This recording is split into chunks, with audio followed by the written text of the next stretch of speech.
Welcome back to Truth or Theory, guys. This is episode 100. We made it. We made it. This is good stuff. Yeah, we're here. JP as always. Yep, JP's back. We got him back for the finale. It's awesome. And in studio for the first time, we have Detective Stan Strong. Previously Detective Stan Strong. Now he's Stan Strong. I'll let you explain that if you want to. And then we also have the one and only David Quadnet. What up? And then we have some people on Zoom that are going to be in and out tonight too. So we'll be introducing them as they pop in, but we have a few sitting and waiting, but we're going to do cheers to good news and then go to those guys. Stan Strong, would you like to kick us off for some good news, brother? Sure, man. I mean, mine's pretty obvious. I think I'm actually here in studio with you guys. That's awesome. Yeah. So, man, I'm pumped for that.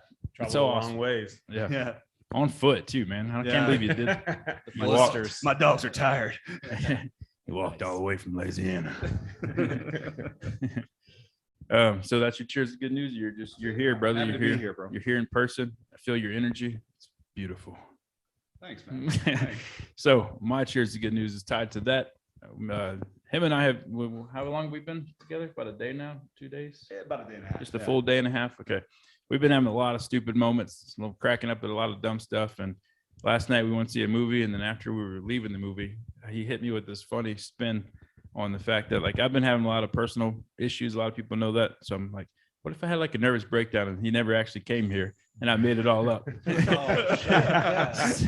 Stan Strong's not here this whole time. There's just a microphone not even being held right now. It's just playing right here. We went to a restaurant and then we went to a movie, and then at the restaurant we walked past this group of ladies at a table, a couple attractive ones.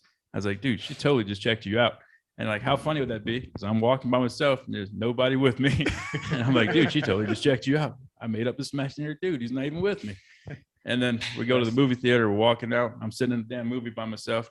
I'm giggling like crazy in the beginning because we were talking about some dumb shit. And we had to pull it in so we weren't laughing during the damn movie, being those people. And what if I'm sitting there by myself? I'm laughing because I made it all up. He's my Tyler Durden. So my cheers to good news is that you're here too, brother, and that we made it to 100 episodes, guys. Bring it into the middle. Let's get it right. There we go. We did it. JP, you're up. I just want to cheers to all the badass people that we met along the way, man. We've got a lot of good people in our arsenal, and I'm thankful for every single one of them. Amen. It's been an awesome ride. Thanks. It has. Quadnets. Yeah, my cheers to good news is it's not as I guess good as you guys, but man, I'm just so excited because we got snow out here. It's been like 240 days. I love the snow, man. Hey, I do too. It is so nice. Your dog loves it too. Yeah, it's cold. It's great. It's the first snow of the season was last week, and we're already past the new year, so it's pretty bizarre. Yeah, so it's just good to have some good weather. I like all the seasons, so the fact that we actually got I guess we have about a foot of snow outside right now, so yeah, it makes me happy on the inside. So also, since the last time David and I recorded with Charlie, the fires happened. We had a crazy outbreak of fires, which is under investigation. It's a conspiracy on its own. Look into it. Dude, our president is here. Is he really? He's here today. I feel so honored. Yeah, we should go meet him. You guys want to go meet him? I got something. Come on, man. Is that corn pop over there? He's here. So he actually he came visit the burnt areas today. Oh, nice. Did he so really? He did, yeah, man. He was in town. We could have. Can I ask a quick question? Yes. As you guys are being in Colorado, have they alluded or made any reference to how that fire started? Yes. Yeah. Several different ones actually. It started with down power lines was the first thing, and then now I heard it's a guy. There's a guy in his garage. Yep. And then there's also, if you want to get deeper, Cult theory. yeah, the 13 It families, was the 13 Antifa. tribes. They came through and just were burning the rich people's homes. I actually seen a show where they said it was Harp. Harp came through and did that. Oh, there you go. Wouldn't put it past them either. We're just gonna open up a bunch of blanket conspiracies and go from there. Yeah. Bizarre. Yeah. So cheers to your good news as well, is that snow saved a lot more fires from being taken down. Yeah, it was literally one day too late. Yeah, it was. All the burns happened on like a Thursday, and it was so dry here though. And now it it's was so not windy. Yeah. That wind was howling that day. That wind was howling. Yeah, JP and I saw each other that day, just a couple hours before it got really bad. I saw him at work. We met up at his work, and we were both talking about it. And all it was just smoke clouds, and you could see it coming from the Boulder direction. But yeah, now it's freaking wreaked havoc. What was it? Over almost 1,000 Yeah, it was homes, about 1,000 homes. a Target, a hotel, all Yep. kinds of big buildings went down. It's pretty wild. Wow. But Yeah. that's our cheers to good news. Let's introduce our guys on the line here. We got everybody's favorite jerky maker, p-hud. Hey guys. Welcome back, p-hud. You want to give us some good news? Yeah, the job's going great, life's going great, and but I'm about to go back to being a swing driver at work, so make a little more money, have a little more adventure. So happy about that. Good Nice. deal. I'm And curious. my wife got a new job that she's very happy with. So Oh, good to hear. good man. all around Congrats. with everything. Yeah, I think the last time you were on is when you were here, right? When you came to visit. Yeah. Okay. With Yeah, the so I don't- remote I- viewing episode. Yeah, with Paul H. Smith. That was when we Yeah. got into the peanut butter whiskey. Yeah, and Yeah. and you did the Stanley too with us. Yep, the Stanley, and then I was on for the 50th episode too. That was real fun. Mhm. Yeah. Since then, you were dating. You were in kind of a serious relationship with your wife now, and then That's since right. then y'all have gotten married. So Yes. Nice. We made yeah. it more Podcast. serious. Congratulations. You found Yes, thank you. Thank other you. half. Very happily married, as well as everything else going well. Let's So, ask her if she feels the same way. hold on, let me hit the mute button. That's awesome. It's good to have you back, p-hud. And we also JP have, mentioned his favorite episode or whatever. So I was just thinking my two favorite are probably the Anunnaki and that 50th anniversary episode. That's probably my two favorite. Like he said, there's so many good ones, but those two stand out for me, I guess. nice. You Yeah, know me, thanks I'm for your a- answer, Nat. I forgot to ask. I'm a you guys. sucker for the Anunnaki. I love it. Yeah, that was I do some good too. episodes. I remember where I was when I listened to it. It was that good. Really? Yep. You really do? That's Oh, awesome. yeah, New Orleans airport. I was just walking through the airport and I was listening. I'm like, what the fuck is this guy saying? But it was some pretty good shit. Yeah, in the So, beginning, that was one of the few I like episodes I've ever missed. I Yeah, wasn't I even know there. And that was the one you were asking for the most too. And I felt bad about that. But Matthew LaCroix's schedule was hard to get him back. If we missed it that time, it was going to be like a couple more months until we had him back. But then we ended up getting him back. I think Jeffrey, you were on that too with Yep. us, or you were going to be? No, he was there. Can't remember how Jeez, that played out. I don't recall. I've been on with Matt so many times, and that dude's a freaking G. Yeah, no, you were there. I remember you were there. Yeah, you Okay. recommended him a lot to us as well too. Yeah, I Um, remember when we had a conversation. You were asking like who you should get on, and I'm like Matthew. Yeah, Mhm. yeah, he's definitely the guy to go to for Anunnaki. nice. Yeah. Jeremy, happy to have you back too. You've been a loyal listener for our show. How you been, man? And give us some good news. I've been doing pretty well. I guess my good news would be natural immunity. A couple hours ago, I just tested positive for COVID, Really? and I don't have any symptoms. So, cheers wow. to natural immunity, I guess. I've been listening to all of my podcast friends and taking supplements since the beginning of the pandemic, and I'm thinking that it helped because my wife had a rough day and she got the jabs and I didn't, and Wow. I've been doing all right. But What also, made you get tested for it if you didn't have symptoms? I felt kind of funny Tuesday morning, but not like anything I could put my finger on. I was like, my joints were maybe a little sore, like in my knees, but that's it. Mhm. And then it was gone by that afternoon. But I figured I probably shouldn't risk like spreading it. I could work with a bunch of old people in my department, so I didn't want to like kill anybody. Yeah. So I figured I'll take the test and hang out at home. And now they're like, yep, you can't go back to work till the 18th. So I'm Wow. chilling at home with my kids. And another good news thing, I guess, is I have had a son since all this started. So Wow. he awesome, man. turned That's 8 awesome. months a day or two ago. So I'm pretty Good stoked deal, man. about That's that. good to hear. All right, enough about you. What's your favorite show that we've done? Oh man, anything with Jeffrey, Pat, or Charlie, honestly. I know when I was first on your show, the first like fan podcast you did or whatever, John Barber was my favorite guest at the time. Yeah. But overall, definitely Jeffrey, Pat, and Charlie have consistently been my favorites. Solid choices for sure. John Barber's cool, man. That guy's lived a life. Yeah. He's got a lot of stories. That's my ex-wife's favorite episode as well. She loves that one. We said, oh, I don't get it. Well, let's move on. Jeffrey Wilson, the man, the myth, the legend, the man who does it all. How are you doing, brother? I am doing well, man. I am doing well. My good news of the day is, we woke up today, so everything else is gravy. Nice. You brought back your solo podcast, it sounds like, too, huh? It's coming back. Yes, sir. Yes, sir. Awesome. It's me speaking to you. Is that correct term? Is that how you say it? Yep. I mean, just for the sake of abbreviation, hashtag it's me, SPK, and the number 2, the letter U. Awesome. Yeah, you came on my solo show, which I ran for I did 30 episodes, but one of them with Than Lee, which was a really good episode. Like nobody besides me and Than Lee know about it. Zoom deleted the damn episode in the middle of it. It stopped recording it, and then they could not recover it for nothing. I was like, it took so much wind out of me because he told me it was the best interview he's ever done. I was like, damn, dude, that's awesome. He's the ONE FC lightweight champion at the time. Well, I think he still is. He's fighting Gary Tonin, and that's gonna be a hell of a fight too. But the dude is awesome. We had a great interview. It was a lot of fun. He's training out of New Orleans too, and he's a Louisiana guy.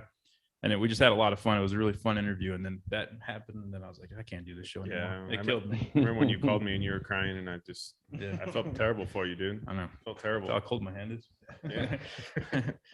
Yeah, it sucked. But I'm excited. I may end up starting it back up for a little while until Gingy figures out her time frame on when she can start the next show that we're doing, Blind Without Shades. And if any of these gentlemen want to start another show, if any of these guys want to start a show in the meantime called Sausage Fest, I'm down. That's the first time I've ever heard the name, and that's hilarious. Googly eyes. So Jen and I both have light colored eyes, and we're cannot see worth a shit without sunglasses on. So it's been like a joke. So we're like, let's just call it Blind Without Shades. It just sounds stupid, and our show's gonna be stupid. So let's do that. So that's what it is. But yeah, I'm surprised nobody else has popped on yet. It's really, really weird. We have a huge list of people that agreed to come on, but That's all right. We'll get there. We'll get there, guys. We got a long time ahead of us. Yeah. So I got a question, I guess. Hey, Jeremy. So you say you just tested positive, right? Have you had some really crazy dreams lately? Ooh. I guess I could say the last couple nights they were more memorable. Okay. I guess I could remember more detail about them, but I wouldn't say they're. I've always kind of had crazy dreams, and I studied vivid dreams or lucid dreams for a long time, and did a lot of work to try and have lucid dreams. Mm-hmm. But I wouldn't say they're crazier than normal. Yeah, no, I've heard that from having COVID, you whenever you start to get the illness, your kind of brain goes into a very active state while you're sleeping, to where your dreams are a little bit more, powerful. I drink a lot of beer before bed, so that might hinder that. There you go. Your own natural sedative. Yeah. That's cool that you have dreams. I'm the guy that's I never dream. It's rare that I ever dream, and usually when I wake up, I forget all about it. It's kind of crappy. I'd like to dream. When I do have dreams, I feel like I'm on top of the world.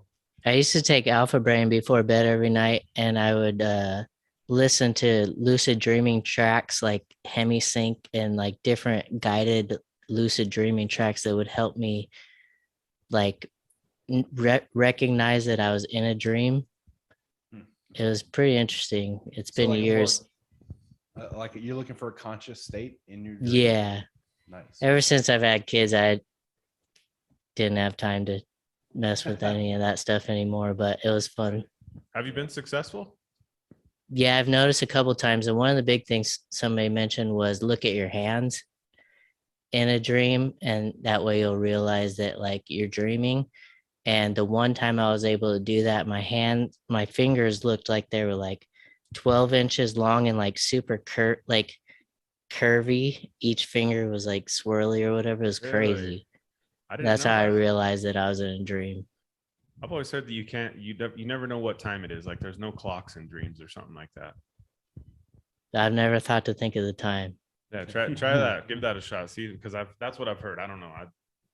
I've never tried lucid dream. I've heard that if you try to lucid dream, there's a good chance you can lose grip on reality and you'll think you're in a dream in the real world. and do some dumb shit. So it kind of scares me. I've actually had a few lucid dreams. Really? Yeah. So and every police officer will tell you this. You have these recurring what we call cop dreams, where like you can't get your gun out the holster, or you pull your gun and you can't pull the trigger, or you are firing at the suspect that's trying to kill you, and you see it hitting the target, but it's not stopping them. So, Dude, I have so many of those kind of dreams. I've never been a cop. That's so weird. So usually there's some subconscious stuff that goes in like Yeah. training. And so what you're doing is you're telling yourself, I don't feel trained enough. I need to go do something. Right? Yeah. I need to go- But anyway, what usually happens for me is like I'll see it hitting the target. And I'm like, wait, this isn't real. I must be dreaming. And then I realize, oh shit, I'm dreaming. So then all of a sudden I have like abilities where like I'll make myself appear behind them and do, you know, it's Oh, crazy. man, that's awesome. Ever since Dude, I've that's had some those Matrix lucid shit, dreams, those cop dreams completely stopped. Completely. It's weird. I don't know why or what, but it's crazy. What do you think that dreams mean where your weapons never work? Because I've had so many dreams like that. You know how So, many fights I've lost in dreams? You can just Yeah. the same way. Where you throw a punch and you just like miss every time. Yeah. My gun never works in any dreams either. Like every time I try to pull the trigger, it doesn't fucking work. Damn, that's strange. Yeah. So what I they think what, I'm sorry, go ahead. No, Jeffrey, go ahead. Yeah. Jump in. No, I was just gonna say, I think it's one of those you're trying to control. Everybody's dreams mean different stuff. Like if you're running slowly away from something, but they're running fast to you. It's or you know, like pulling your gun out and it's not working. I think it's like your unconscious mind trying to basically control the uncontrollable. Like in real life, it's a subconscious or unconscious expression of that.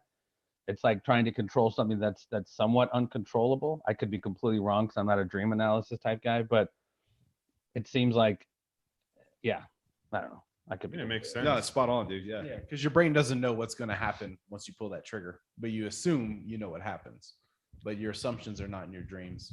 Do you guys? I mean, I've been dealing with it for years since I was a kid. Flying. Do you guys fly in your dreams at all? I've only had one flying dream. I talked about it on here like several episodes back, and it was like one of the coolest dreams I ever had. It was insane how realistic it felt. And I've always wanted to fly in dreams. It never happened, and it was ridiculous. I was wearing like a Superman costume. Makes sense. But dude, it was fun. I got on one roof and I remember like, all right, I'm going. And I pushed off and I jumped up and I went, man. It was freaking unexplainable and so awesome. I'm curious, Jeffrey, what triggered it for you, like the flying dream? You know, it's I think I've spoken about it on other podcasts. For me, it was really weird, quite frankly. I would dream I could only, it was like I would swim. Like I could only go like 5 or 10 feet off the ground. Wow. And if I remember correctly, there was this, where I was born and raised, there was this motorcycle club on the corner and I was trying to escape them. This is when I was fucking small, but I could just swim away from it. I would just be kind of out of their reach. But as I got older, it was super dope because I started like, it got to a point where I would fly kind of high, but then I would be super scared. Like, what if I lose my flight power?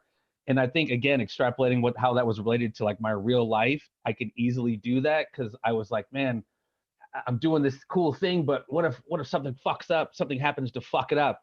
And then as I started kind of doing cooler shit and got more comfortable in my skin, I was like that guy in those fucking flight suits, like the rocket, the wingsuit, like the Rocket Man. I wouldn't fucking, I'm flying like a fucking, I'm skimming the water on shit, awesome, doing loops in the air. So it was just kind of weird how I think everybody has to individually look at like flight for me, I think was about just doing shit in life. And the more scared I was, the less higher I could fly, the more comfortable I got in my own skin. I was able to do, and I could be completely wrong because I'm not a dream analyst, but I do kind of correspond like my flight successes with what I was doing in life. And for me, it just seemed like I just got more comfortable in my own skin, and it translated into my dreams where I was able to fly like a fucking, like a F-15 or whatever the fuck. So That's badass. Do you ever, let me ask you this, you ever have like a nightmare where things are going bad in life and it's like, all right, time to get out of here, and you can't get out and they catch you? they never catch me. Which I guess is good. But I've definitely had that like, yeah, I need to dip. This isn't cool. Yeah. Damn. I'm scared to fly, so I never have flying dreams. I have a lot of like, I've had a bunch of falling dreams where you jump out of bed and you're like, No, oh, that's a God, weird feeling. I hate that. Yeah. Or you feel like you're falling, you catch yourself It- and wake up. Yeah. And again, I'm not a dream analyst, but I think part of that is like I've heard people talk about falling. Again, something else is going on in your life that you have no control of, and then it plays out in your dreams where it's like, falling, you have no fucking control of that. Mhm. You know what I mean? Or That makes sense. Yeah. I mean, again, like anything else, you read one fucking book, it says this is the information, and then this other book says no, this is the. So it's like you kind of take it with a grain of salt. But I think like if you dream about XYZ all the time, you have to look at like, what does this symbol mean in my life, kind of thing, to kind of make meaning out of it. But who knows? Fucking, it's the dream world. It's who knows? It could mean absolutely nothing. Yeah, you're better off just interpreting your own dreams. Fight your own demons. Yeah. I've had tons of falling dreams my whole life, and I don't know if it corresponds directly, but memory wise, like I finally was able to start controlling my fall in my dreams to where I knew I wasn't going to hit the ground, and I skydived half a dozen times, maybe 10 years ago, and I feel like it corresponded around that time where I was able to actually control my fall in my dreams. Like I just thought about that now, like it had to have been around that same time that I wasn't scared anymore when I was falling in the dreams. Because you fall in real life. Do you guys fall write in a stuff down controlled in your situation? dreams? Like when you wake up and you're like, what the fuck? Do you write it down? Because I think that helps. Because we often, I forget shit. I'll wake up, like the other day I had a crazy dream. I woke up and I had no idea, but I knew it was crazy. And I should have wrote it down. That. Keeping a dream Yeah. journal. Yeah, I've thought about that. I really should. It sounds very 12-year-old girlish, but I think it could work. You've been talking about that for a while, the dream journal thing. Like, this is something you should definitely do. Yeah, I have. I don't know. Sometimes I have some weird dreams where I'm just like, I'm just gonna forget about that one. Those are the ones you remember. And that write was down. weird. Okay. What the hell was Abraham Lincoln doing there? I had so many reoccurring dream. Like you, Quadnet. I had a reoccurring dream when I was like preteen and then into my teenage years where I would be on a motorcycle where I could not control it whatsoever, but it was going. And I grew up around motorcycles. My dad always had at least one bike, and uncle had one. Like they were just always around. I rode on the back with my dad, no problem.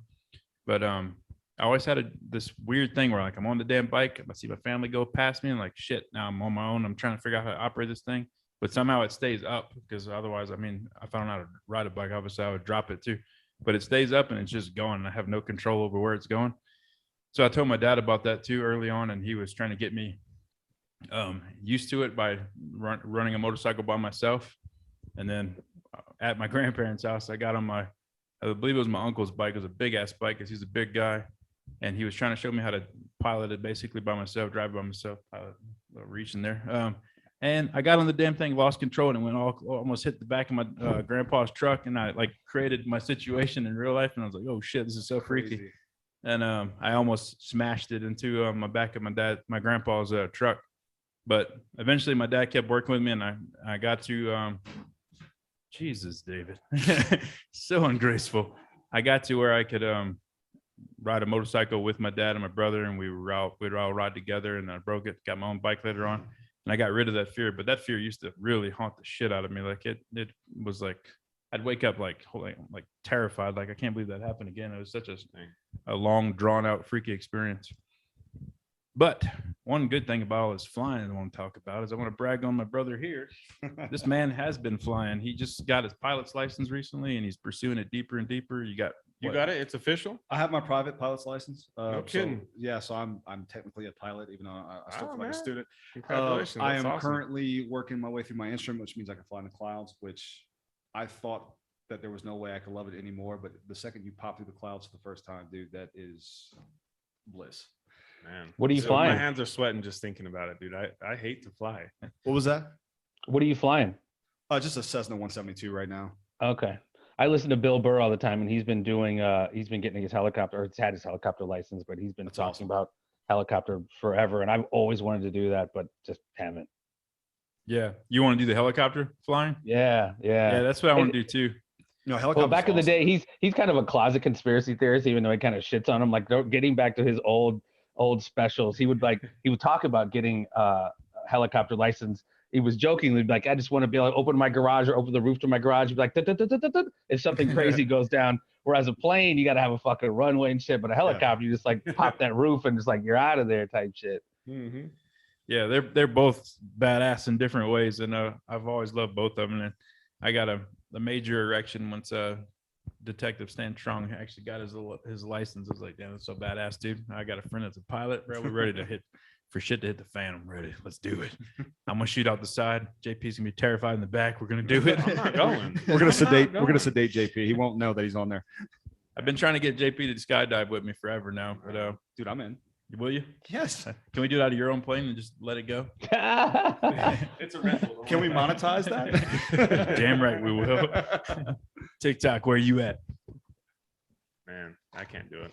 Yeah, I had so much respect for whether it's Cessnas, regular planes, if you will, or helicopters. The pre-flight check takes apparently forever, which is smart, obviously. Yeah, you got to make sure that thing's A1 or you're in some trouble. That's your life. Yeah, that's your life. So with those kind of planes, those little Cessnas that you're flying, like what happens if all shit goes to hell on that thing and your gear won't come down? Do you just bail on it and jump out? So the ones I have actually have a fixed gear, but oh, that's cool. Yeah, no, man, you set for best glide speed and you find a field that looks straight and flat enough for you, which Put it down. where I'm at is easy, but here would be probably difficult. And you go east, there's wide open. You just glide it on in. You actually do a simulated engine failure all the way down to the ground. Really? During training. And it's just like any other landing, as long as you know what you're doing. Now, the cool thing about the one without, if you like you said, your gear stuck, you actually just belly that thing all the way in. Wow. It's actually better because the gear will get stuck in the dirt and you'll flip. And you want it to flip? No, you do not want it to. That's why you just leave the gear up and you just belly. Oh, okay. So you leave the gear and go on the belly. That's wild, man. How much do one of those things weigh? The 172s. Empty weight is like 2,800 pounds. Okay, that's pretty light. Yeah, lighter than a car. Yeah, that's crazy. I can't wait to go up. He told me yesterday, he's like, hey, if we can find a little small airstrip around here, we can go rent a plane and go up. I'm like, it's true. There's a bunch. What? There's probably There's a a dozen. bunch. So exciting. But even a lot of the farmers around here have their own planes and they just do like this quick little dive crop dust and they go and do a quick loop and it's like right in this one little field. That's awesome. Right above the road. I see them all the time going to work. That's the next career change for me, hopefully, is to be a pilot. So let me ask you this. How do you feel about a hot air balloon? So I will absolutely, I'm fascinated by anything aviation, anything that flies, dude, I'm into it. Now you're stressing me out, bro. You're stressing me out, bro. Now, the thing about a hot air balloon that stresses me out is you can control up and down from what I understand. And that's pretty much it. Yeah. Really? So it's just you're catching wind. Yeah. So you're sailing basically. So Jen and I's first episode is going to be about hot air balloons. And there's a lot of companies around here that do it. We're going to interview a hot air balloon pilot. I'm looking out right now to see who I can find that has the longest career in the area, that has the most interesting stories, and then we're going to go up in the hot air balloon. So that's actually our first episode. It's going to be part of our intro. So we're going to be doing that shortly. So if y'all want to join that'll us, be interesting. I've always wondered how you control which way you go in a hot air balloon, and I just was listening to. I just heard in a book they were talking about it, and he said basically at different altitudes the winds blow in different directions. So you just kind of get at the right altitude you want and ride the current direction you want, basically. But that makes sense how they do it up here, because every time they come up here, they kind of take off in one area and then they kind of just follow the Rocky Mountain Trail, and then they go down about maybe 30 miles from there. And it seems like the same course every time. So that makes sense how the wind works. In the summertime, you see them like every day. Yeah. There's hot air balloons every day. And they just land in random fields. They just get their stuff and get out real quick. It's cool. Picnic in the clouds. You're down to do it, JP? We're gonna do it. Hell, I want a base jump out of one. I think that'd be so much fun. Skydiving off of one of those guys. I just want to jump out with a wingsuit or just a parachute. Like JP and I are like polar opposites of this. I want to push the envelope with heights, and JP's like wants to go in the basement. If you want to go fast on the ground, I'm all about that. Yeah, this dude's top speeds. I'll do some dumb shit on top speed. True story on the ground. Fun fact: Fast and the Furious movies are actually based on JP's life. So there's that. Family. He likes the speed. Yeah, you guys rented like a little, I want to say a 3-wheeler, but I know it's not. What was that called? No, that wasn't a rent. That was his sister-in-law's friend. It's like a Oh, raptor. or something? the Slingshot. yeah, the slingshot. Oh, cool. nice. That was fun. That was a fun day. Yeah, I know I have a picture or some videos. I'm gonna put that in this episode because I'm gonna do like a little montage thing at the end of this. As Yeah. if, All as the if they're memories. dead. I'm seriously gonna do it. There's gonna be some sentimental shit in this episode. You can only imagine. Yeah. I'm I gonna pick some remember I of the called worst him and I songs. was like, "Hey, I'm gonna come pick you up right now." And he was sitting on the front porch, and I pulled up, and he just lit up. He's like, "Did Batman just pull up?" Dude, I was like a little kid. I was so excited. It was like the Batmobile pulled up. It was fun. That was a lot of fun. That thing was crazy. And we got a lot of attention. We went through like downtown Longmont and some other areas. And they had a rally going on. Yeah, protests down there, guns. There was like Yeah, it was pro against- guns on one side of the street, anti guns on the other side of the street. They're all holding up signs. literally across the street downtown Longmont. They had guys with AR strapped to them and all their like, fuck you guys for this First Amendment. And then everybody else on the other side, you guys are monsters and like anti-guns and shit. They just had a shootout. It'd all be over. It was hilarious. And we were like just pushing the podcast, slinging business cards. Well, we'll get your side too. We'll get your side. Yeah. Give us that AR. It's awesome. That was a But fun it day. was a fun time. So I do want to go to a quick segment. We're going to take a break. Our buddy Diamond Dave, Generation Z, Dave Z. It's got a million names from us. He couldn't make it there in a winter vortex in Toronto, and he had to go get supplies recently, and they're just kind of holding it down in the winter. But he sent us a sentimental video that I haven't watched yet. I was waiting for JP. So we're going to play that now, and then we're going to react to it. Then we'll go from here, guys. Let's hit it. Y'all ready? Nice. Let's do it. This is a very, very special thank you to the folks at the Truth or Theory podcast. I have to say that from the very beginning of me starting my show, Generation Z podcast, the Truth or Theory folks have been nothing but loving, supportive, and encouraging of every single thing that I've done on my end, and I am extremely, extremely grateful, proud, and truthfully eternally grateful, honestly, to have met you guys. I could not have gone through the initial, I guess you could say, wave of growing the show if it wasn't for you guys. This is something you guys don't even know, but there was a point where I was going to quit the show, and you guys I thought of you guys, and I thought, you know what, if they can keep chugging along, so can I. So I mean, without getting overly emotional, you guys are some of the nicest people, greatest people I've ever come across with, and have had the pleasure of speaking with, doing some light researching with, and just chatting with, to be quite honest with you. So I wish you guys nothing but the best in your pursuits moving forward, and if there is anything that I can do in any way, shape, or form, please let me know. Thank you so much, guys.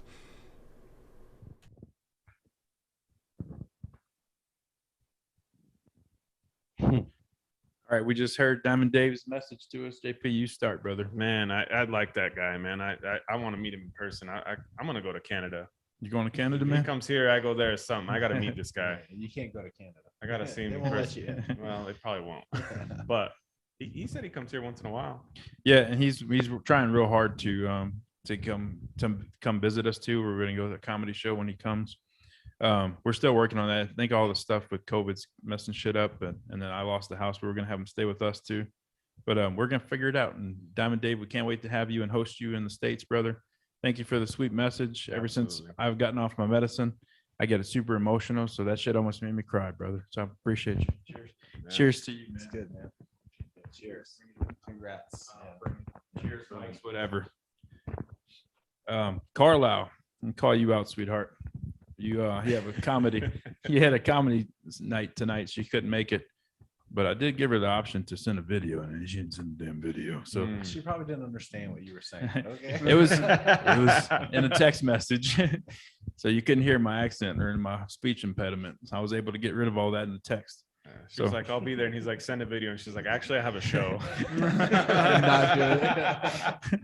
Well, I just want to give a shout out to Carlisle, though. She was our first female guest ever. We went like 8 episodes or 9 episodes where we were only getting guys. We're like, damn, we need to get a woman on here. We look like some sexist bastards. But so we contacted her, and she was down to do it. And she started our Untimely Deaths of Hollywood Actresses little series that we started. And Mhm. That was a really good episode. Yeah, That she- whole Marilyn yeah. Monroe. That was Yeah, like it was awesome. interesting. I didn't realize a lot of that stuff. yeah. She came with the heat. She studied Yeah. better than I did. Oh yeah, whenever was good. we give her a task, man, she comes 100 miles per hour with it. It's awesome.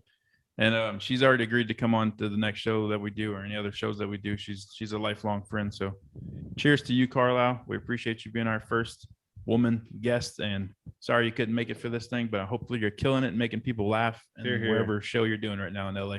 Yeah, to women. They're proud of, man. That's awesome. Got me right on the sip. To women. Yes, to the women of the Truth or Theory world. What would we do without the women? Yeah. So what else, guys? What else do y'all want to talk about, man? We don't have topics tonight. We're just going to share bizarre stories and introspective ideas and all this good stuff. Well, can I react to Zed's message? Yes. No, definitely. absolutely not. We're done. And, We're talking about cut his women bike. now. Brought him down. No, I think that's really cool, man. I've met him, not met him, but I've had him on our show and we've talked offline and stuff. And even just getting those kind of messages like that, like how cool is that? Yeah. Like when you get feedback, and again, it's the show we do, me personally, and I don't know if I'm speaking for you guys, but I just feel like I'm just talking into this microphone, into my office, maybe talking to my co-host or maybe a guest. For me, I just never really get and internalize the ripple effect that our voice has. You know what I mean? Not that we know it all or we're changing the world, but it's fucking insane how even the little bit sometimes that we do has such a effect. You just never know who it's having an effect on. And I know he's in the genre and produces podcasts and stuff like that, but I'm assuming you guys get messages from people that might have heard your show. I mean, long story short, man, it's just crazy that, sometimes we just think we're just toiling in obscurity and, man, what are we doing this for? And all it takes is a cool message like that or just a message from somebody.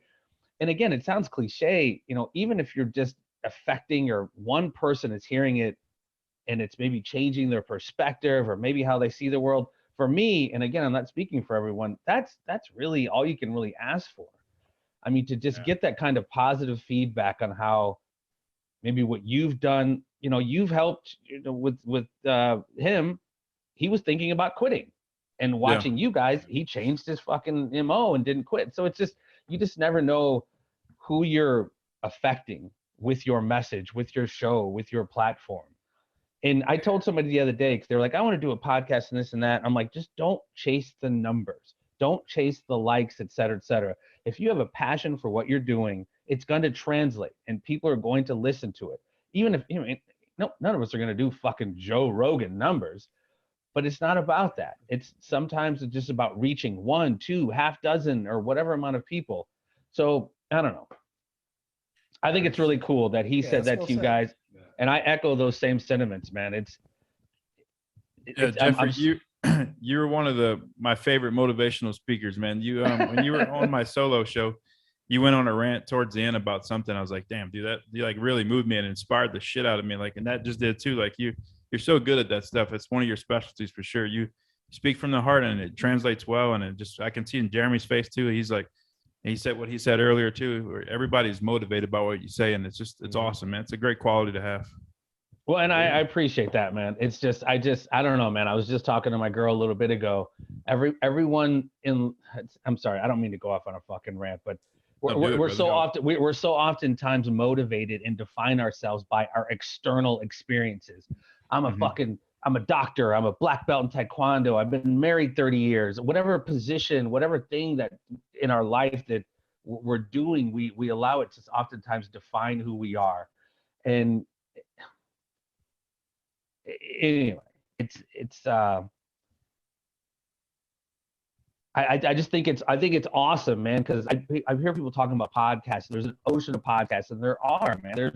If you want to talk about blueberry muffin, there's a blueberry muffin fucking podcast out there.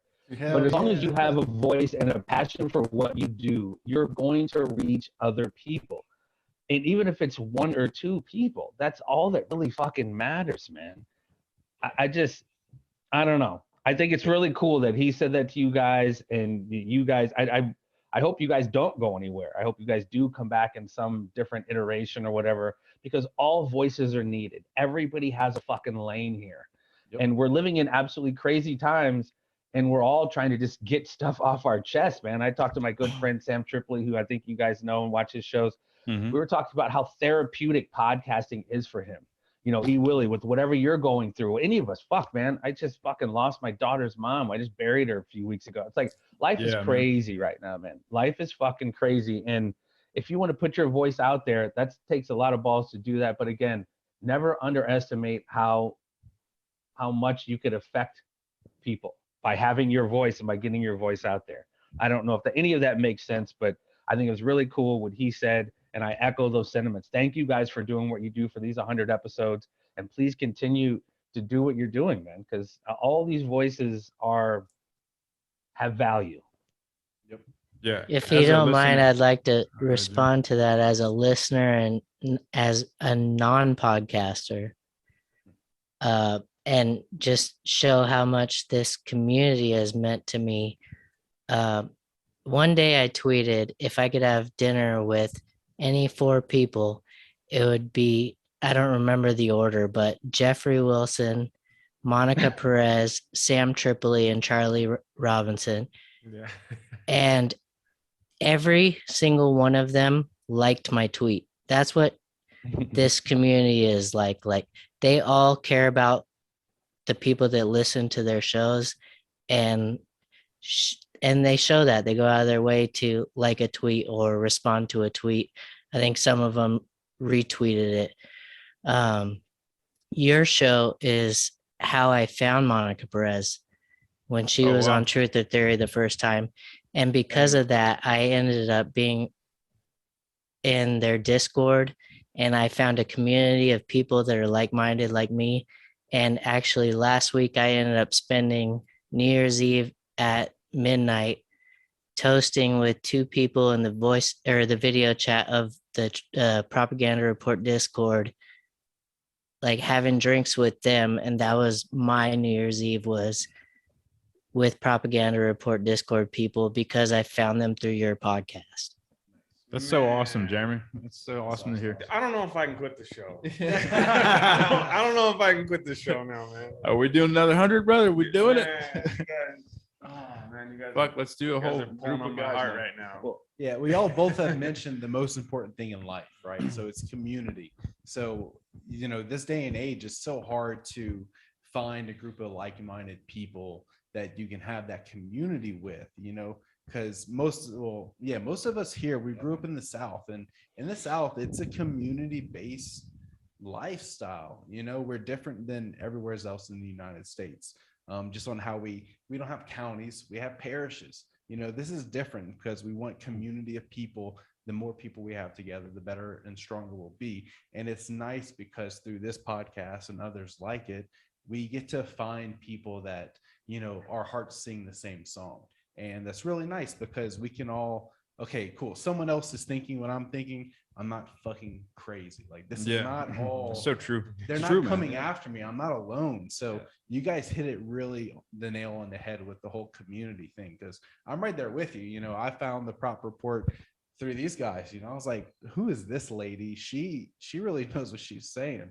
You know, the whole Monica perspective. And then I got to find like Sam Tripoli and all them, and I listened to them. And, you know, I haven't had the honor to meet those guys yet, but it's still something that's really good because it helps you realize that you're not alone. You're part of something bigger.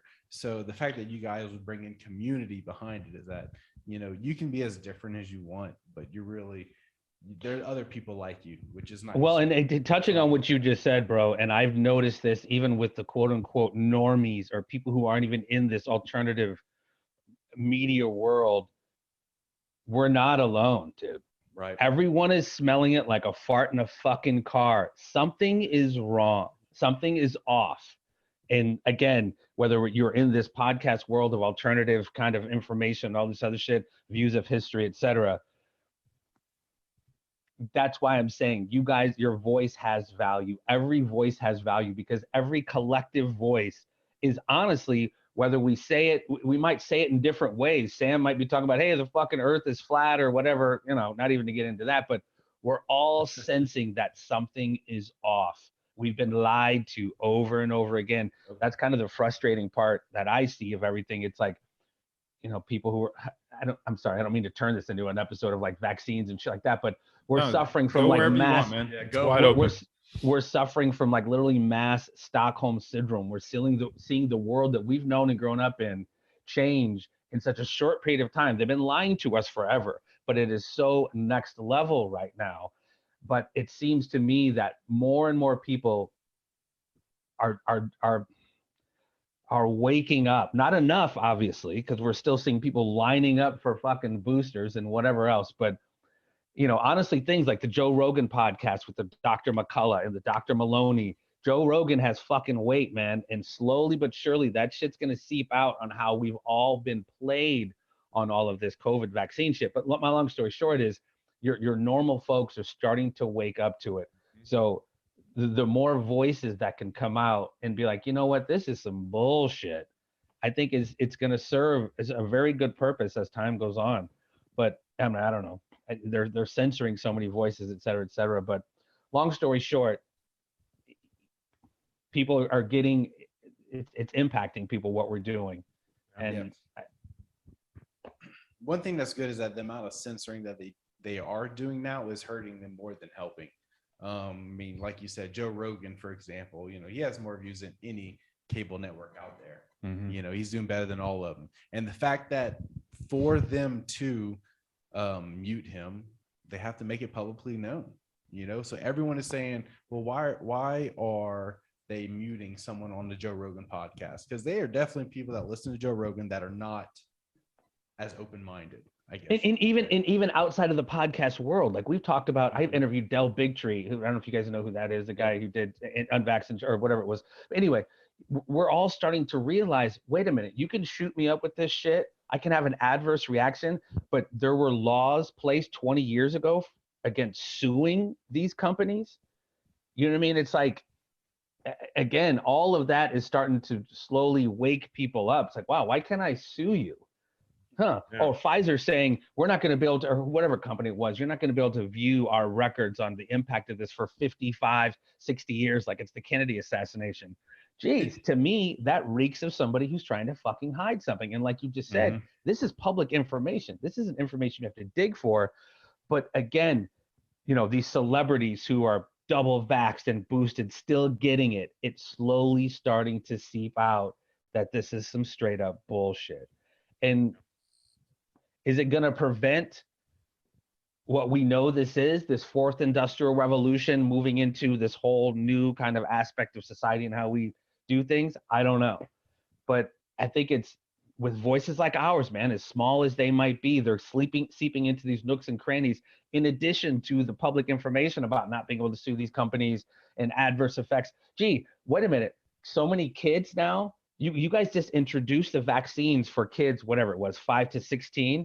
And you're seeing overwhelming hospitalizations of these kids, and you're saying it's because they're unvaxxed. Go fuck yourself. We know what it is. We know why these European football players are falling out left and right.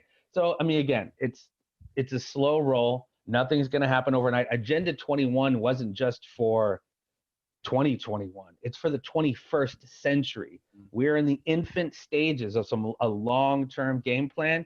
But again, every voice that we have has value to get this word out, man. You don't got to be Joe Rogan, and don't expect yourself to be, because everybody has their little niche communities that is hearing this dissenting information. And I'm hoping it's going to hopefully make a difference, man.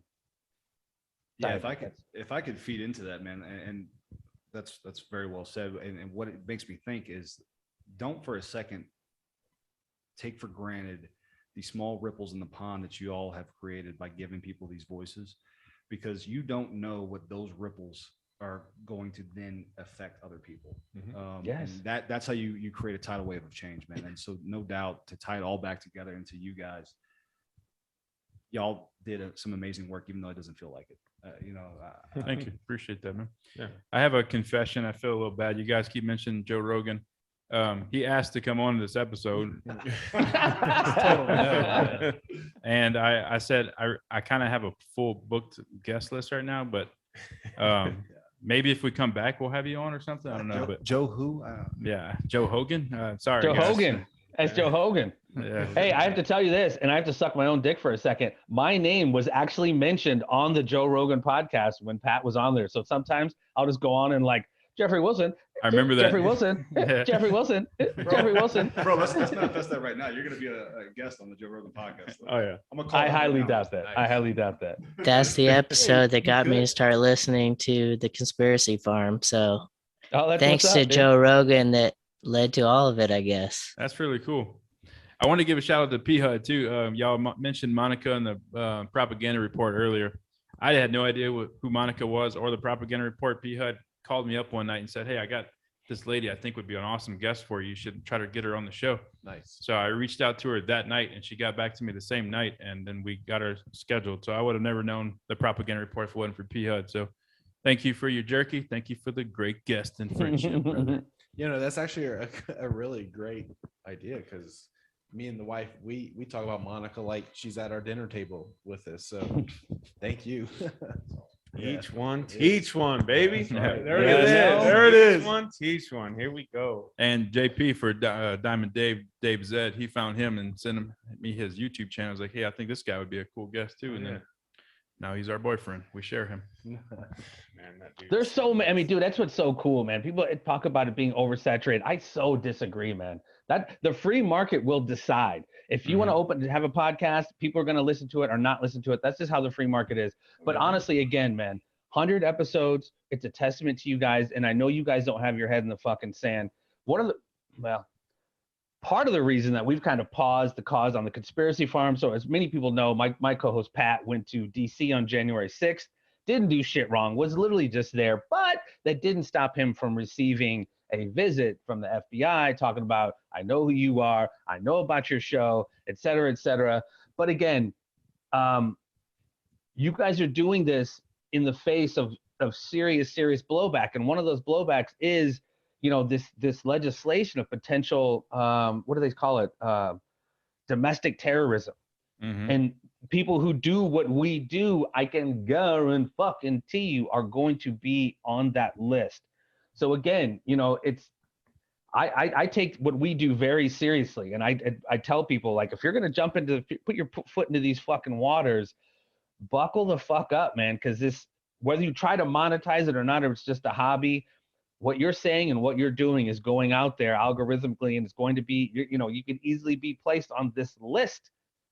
Yeah. They're trying to make parents going to school board meetings potential domestic terrorists. You know what I mean? That's real shit. Yeah, we So had any of Pat. We had Pat on the following week of that shit too, man, because I was so pissed off of how they were spinning that stuff. I wanted him to come on and say like the true side of it. And then we had Christy Mayer on as well, who was there as well, and she had a different perspective. But dude, they spun that shit so twisted. And then they just did a speech the other day on the January 6th of 2022 to honor it like it was 9/11 or Pearl Harbor. Yes. Like, yeah. what the fuck, you guys? The propaganda in that was so gross, man. It's so transparent what was going on. I was just saying, so, you know, on 9/11, they read off the thousands of names, right? And it's very sad that those people died.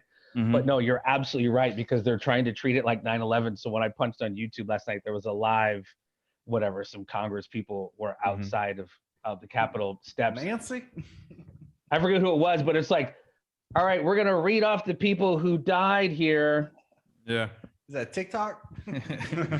And it's almost nothing. They have to lie to say these two dudes who wound up dying, to equate it to 9/11 and Pearl Harbor is so fucking irresponsible. But they, like you said, they tried to play it like it's a commemoration of 9/11 where they read everybody's names, and they couldn't even do that because there was no names to be fucking read. Literally, nobody died there other than that Ashley or the Babbitt chick. And I'm not minimizing her death. That sucks. Right. But You can't compare it to thousands. it was. They It all was tried another- to jump in on that shit too. AOC, Oh no, fuck yeah! she Oh, tried dude. to play victim and say that she was locked in her office and terrified. And turns out once they found out the real truth, she was in a different like wing of the building that wasn't even on the same address. She was like in a different building across the street. Yes. Yeah, It's they're all it's- trying to again, capitalize on it. It's another fucking psyop that we have to deconstruct and be like, Jesus Christ, how are you not seeing through this, guys? You know what I mean? It was clearly, I mean, whatever. I don't know, man. I don't want to speak for you guys or anybody else, but it's just like another reasons why we kind of pause doing the show. It's like, I'm still trying to get my mind around what the fuck is all going on right now. Yeah, it's the You know what I 21st mean? century. It is, man. It is. And we spent so many years talking about what could happen. And, you know, we're all like, yeah, man, it could be this, it could be that. But now that we are seeing a lot of it happen, I'm still, dude, my mouth, I gotta like close my fucking mouth because I'm just like, I can't fucking believe this, man. Yeah. Well, they want you Everything. to feel like the metaverse is the safe space you can go to. Well, no, you're absolutely right, and that's down the line. But I Safe think here. William Casey, former head of the CIA, said we will have won when everything everyone believes is false, or something to that effect. And that is exactly where we're at right now. You know what I mean? We all know that the NDAA, one of the last iterations of the NDAA, made it legal to begin using propaganda on the American citizen. They were doing it anyway for decades, but now it became legal to do so. Do you know what? When was that? Was that not Whoa. the Smith-Mundt Who's amendment? this lady? Yes, it was. You are right. Monica, you can't just jump in and just. I gotta casually just jump walk in. I think that's the mean, best come way. on, you guys are going No, I strong. gotta- I'm gonna slow you down. I gotta That's introduce not gonna you. work. You're How you by doing, far Monica? the favorite great. female host, guest, anything you could think of. One of the favorites of all time. Nice. We have a huge. There's so many people I know that have crushes on you that love you. That you're, Thank you're God everything for the this Zoom show. touch up my appearance feature. Like Jeremy waved his hand. Yeah, everybody loves you, Monica. Thank you so much for coming. Awesome. We Thanks for appreciate having this. me. All right, is this cocktail hour? It is Always. Yes. but white trash version. We're all drinking random shit. Oh, hard seltzers, or like what I don't think my kids do it What you because I drinking? locked up the liquor cabinet. But what are you? What I was drinking a homemade gin and tonic that I literally think it's medicinal. When I had COVID, I started squirting like a quinine and lime juice in club soda, and I was like, if I just You're put a onto little something. gin in this, and it has no carbs, so maybe I'll have another Nice. one of those. Let's see. See if this were live, my husband would be watching and a drink would magically appear, but I might have to Text them. Get that drink in I'm there. gonna have to text him. Yeah. Yeah, just scream louder. Let's go around and say everybody what we're drinking. It's in honor of Monica's show. Thank you. Yeah, I know. Except my mother's just like, I can't believe that's your thing.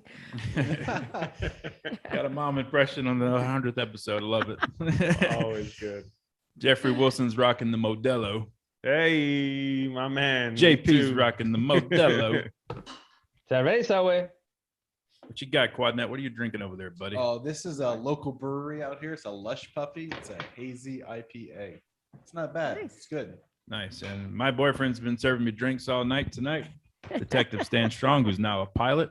He's been making me what? Crown Vanilla and Coke. That's it, brother. And what are you drinking, sweetheart? Jameson, but Jameson Orange, which is new to me. Nice. Can you really taste the vanilla? Yeah, I can a little bit. So I started drinking Jameson sours.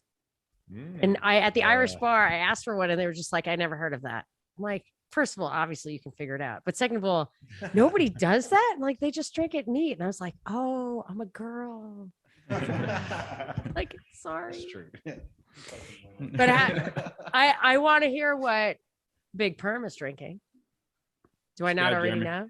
So I poured this during the DPP, but I was drinking a Sagamore rye whiskey, and I'm chasing it with a Budweiser Bud Select 55.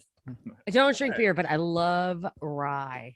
I've Love been rye. sipping on this Sagamore rye, and it's fantastic. Oh, but is it really? I'd like to have something I can drink more of on Yeah, the yeah. side. No, if you start drinking liquor as your thing.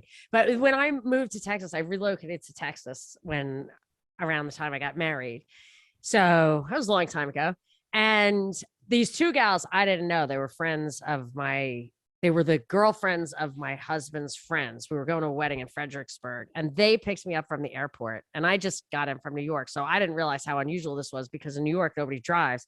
So I didn't understand it, but they picked me up and they had a cooler of Tecate and they had a cutting board with a knife and limes. Like it wasn't good enough to put the limes in a Ziploc. Like they need to have freshly cut limes. So in the car, we're not only just drinking and driving, but we're drinking and driving and cutting limes for the That's awesome. Tecate. And I was like, man, these Texans have class. Yes, indeed.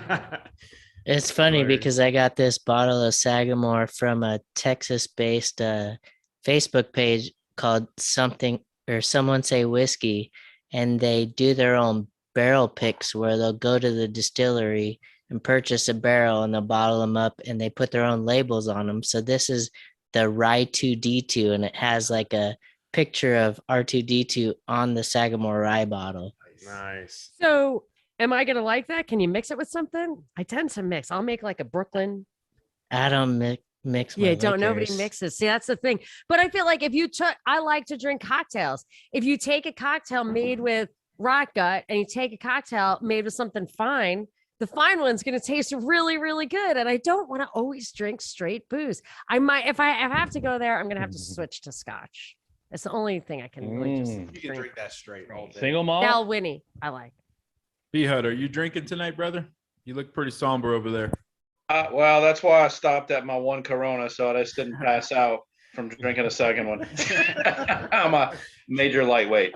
I am too. And I worked all day, so I get too relaxed if I'm tired.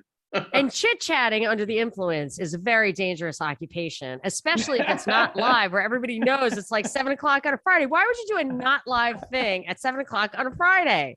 It's being recorded, so it definitely don't want to get too No, it's posterity will forever preserve your second Corona. So I'm with you.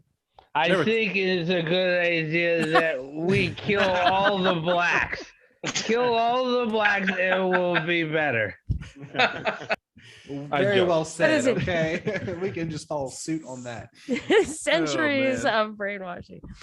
So my we watched the documentary of Dean Martin recently, and I think he was faking being drunk most of the time, although I had a huge crush on him.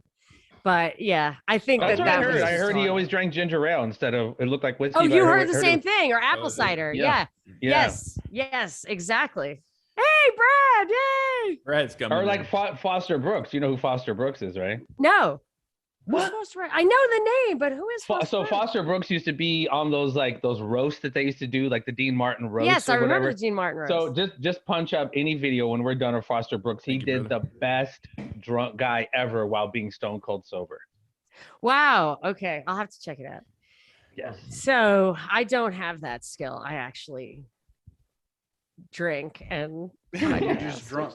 a terrible mistake. And it is kind of, I don't drink as much as I used to, but it's the worst because the older I get, the less it's like getting fat. It's like the older you get, the less you can eat. It's like, look, I had a fucking weight problem when I was like a 20-year-old. Like, I'm never gonna dig myself out of this hole now. But hey, speaking of weight, guys, I got to cheers to myself. I lost almost 45 pounds in this. holy cannoli, how? Yeah, dude, that is. How did you do it? Just cleaning up my diet and actually doing shit, getting moving. What did Moving. you stop doing?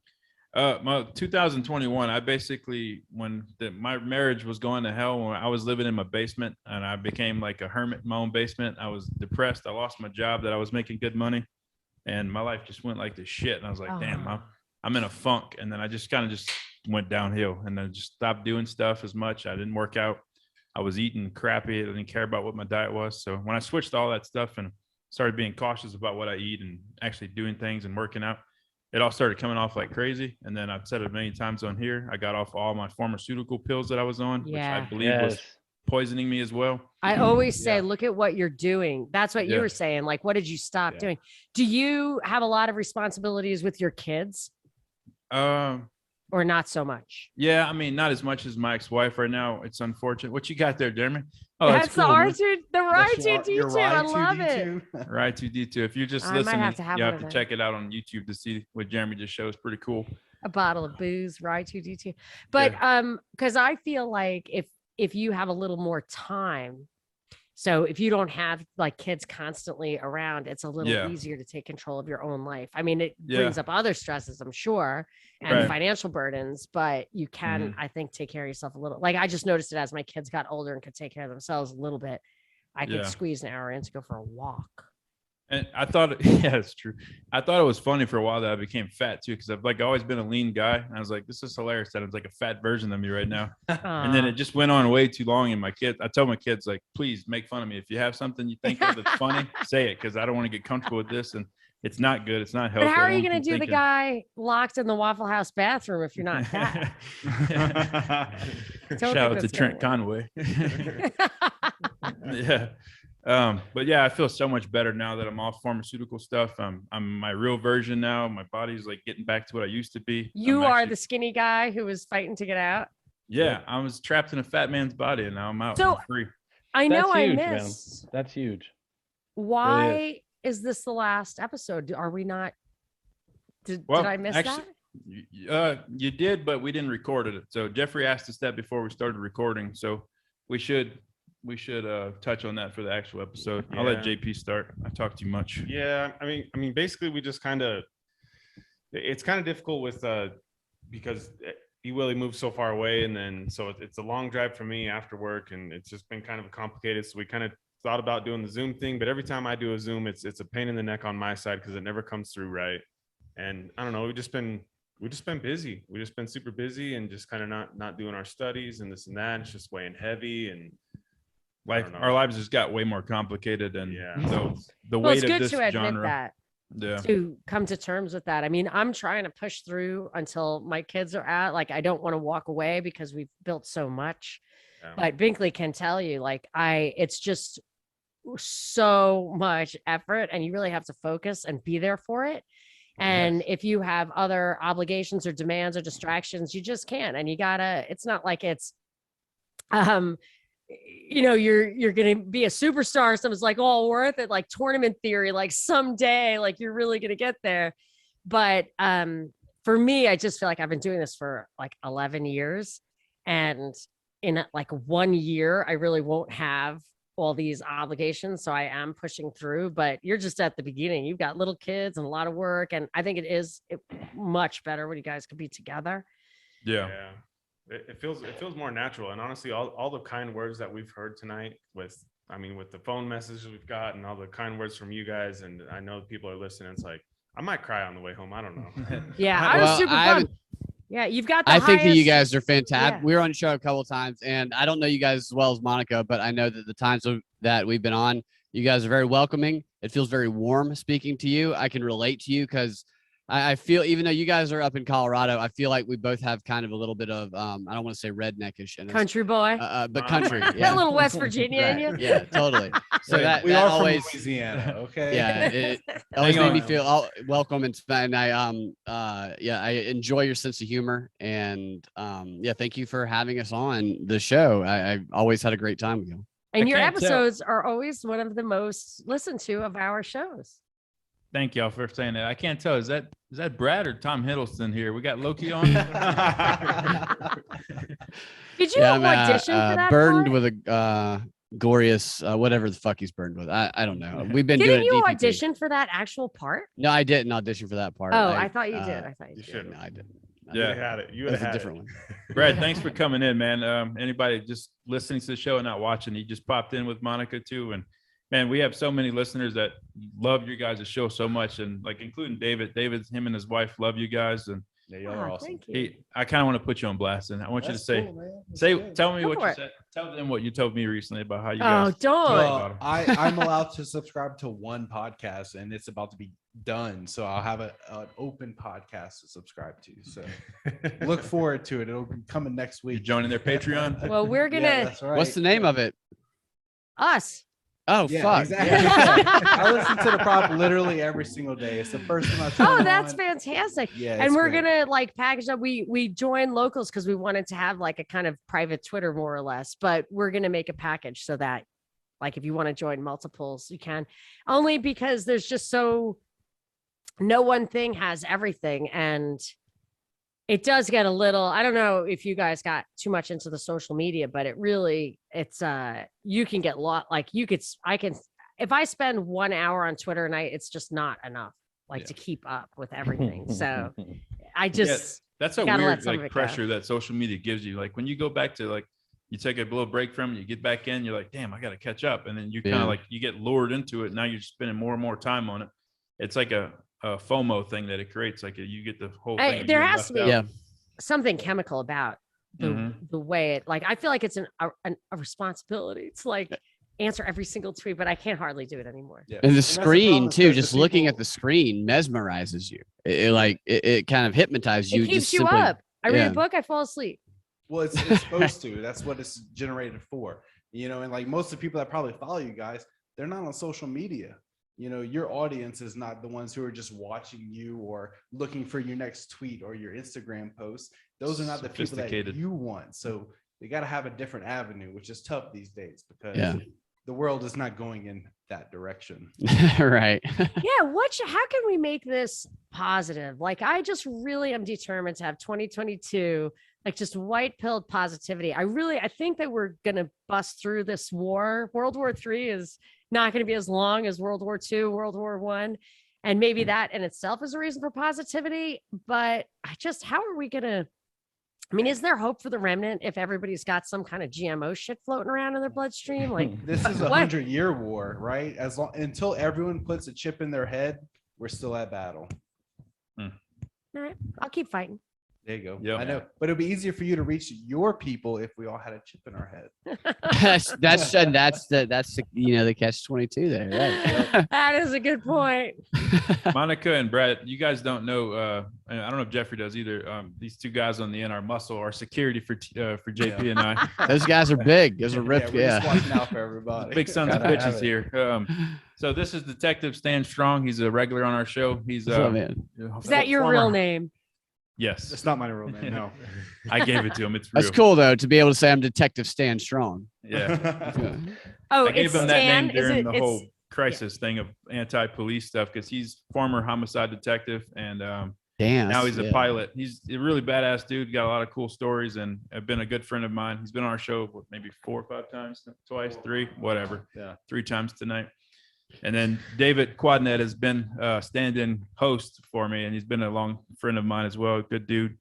And him and his wife are both huge fans of the Propaganda Report. And it's Awesome. just funny to see that he's talking to you guys right now. It cracks Awesome. me so up. great. Awesome. That's awesome. I have a question for Captain Strong. Does that sound right? Just detective. Okay. What are we going to change his Well, name it's to? Well, he's a former detective. pilot, so I figure maybe he's a captain. Oh, I'm not a captain yet. No. Okay. It's a ways off. You So are here's in the my question. mind. No, we're doing How it. Captain Stan hard- Strong is what it is. So you whatever were you want now. homicide. Sorry, Monica. Go ahead. You were a homicide detective in Denver, Colorado Springs, Louisiana. Louisiana. Oh wow. Okay. Wow. So I Keeping you busy. know a New York homicide detective retired who Awesome. was disappointed in how not hard the homicide detectives tried to solve homicides. What was your experience? So yes, I think a lot of the reasons. So I worked homicides for probably 10 years. I've only been a cop, or only had been a cop for about 13. So I got in really young. I say that to say that I was one of 5 of us. All of us cared, but not all of us poured our heart and soul into it, and that was disheartening. It's not like the movies where It's everyone's like- getting shot at. And it's like, but if I can Right. just take one more bullet, I can take this guy No, down. it's not at all like the movies. So the movies will sell you that case, the 1 in a million case, and I've had one of those. But most of the cases are not like that. What was that case? Yeah, I want to hear about the 1 in a million case. So Oh, hang on. I got a quick plug for our Patreon too. It's not too late to sign up for it. He's been on there, I think, twice now, and he shared some really dark, twisted stories from his law stuff that, like, holy shit. Like, if you guys like crime stuff, you have to go listen to these. Actually, I might release them into the main thing too. We'll have to look at it and make sure it's safe. But Fuck it, right? yeah, but Next episode, yeah, like, he nah. Captain Stan Strong's got some twisted stories. So the department I worked for, we were not busy enough with homicides to work just homicide. We work rape, robbery, homicide, unintended deaths. All A little that stuff. louder. Say again. Oh, I'm sorry, a little louder. So we work rape, robbery, homicide, all attended deaths. So we don't work just homicide. So the one case that really sticks out to me was it was an attempted kidnapping, attempted murder case, big conspiracy theory where an ex-husband had paid these 2 guys to act like delivery guys to kidnap his ex-wife, to murder her, kidnap her, and murder her. We ended up being able to stop it along the way. Actually, Before covered she that- got murdered? Yeah. So we. Nice. How much That's of this do awesome. you want me to give up? Because I know you had you had it on Patreon. No, do it, bro. It's the 100th All right, episode. all right. Yeah, that's all right. So, all right. So, we were able to put a bolo out, be on the lookout for a description of the guys in this van that they had rented. Another agency, because they got this, tried to pull the vehicle over. Vehicle takes them on a pursuit. They end up exiting off the interstate, getting into a dead end that leads to like a river. They bail out and run. The officer that's by himself gets out and sees the kidnapped wife half naked in the back of the van, so he has to stay with her, like, you know, to render aid. Backup shows up. They end up can't find the kidnappers. The kidnappers, come to find out a few days later, end up drowning in the river. So it's kind of like, No way. oh, it's a Lifetime movie. It's insane. Wow. It made me a Netflix movie shortly. Wow. So it's that hard to swim across a river? So the river that they tried to swim across was the Mississippi. It's Holy very, The drink, the big drink. and during the rainy season, it is impossible to swim across. Wow. Um, Shit. the So they old didn't myth. just like go from rock to rock and like float down underneath No. a log for 5 miles until they were at safety. There's No, There's that's not no how it rocks works. down there. it's all Yeah. straight mud. It's Just like, mud. no, They whoa. didn't just trudge through the Catfish shit. mud. You want to get into some truth or theory stuff. Right. Do The it, interesting brother. thing about their autopsy was that they had ingested a ton of mud in their lungs. Because they kept getting the water and the mud was in the water. So it was either Wow. the coroner over there that I talked to told me it was either a tugboat or some type of big boat passed and like sucked them underneath and sucked all that into their lungs, or someone drowned them. Okay. Wow. That's Nah, crazy. I'm sure it was a tugboat. Can, I'm can I pretty tell? sure. Yeah, You got to murder the murderer, okay? right. You gotta cover your I'd tracks. love your opinion on a story that happened in Greensboro, Georgia. I think 6 or 7 years ago. At this point now, you Was probably it a haven't heard. swamp murder? It's not a swamp murder. Well, it kind of is, but I- kind of I not. have It's So- in Georgia. My hall pass is up though. I have to go.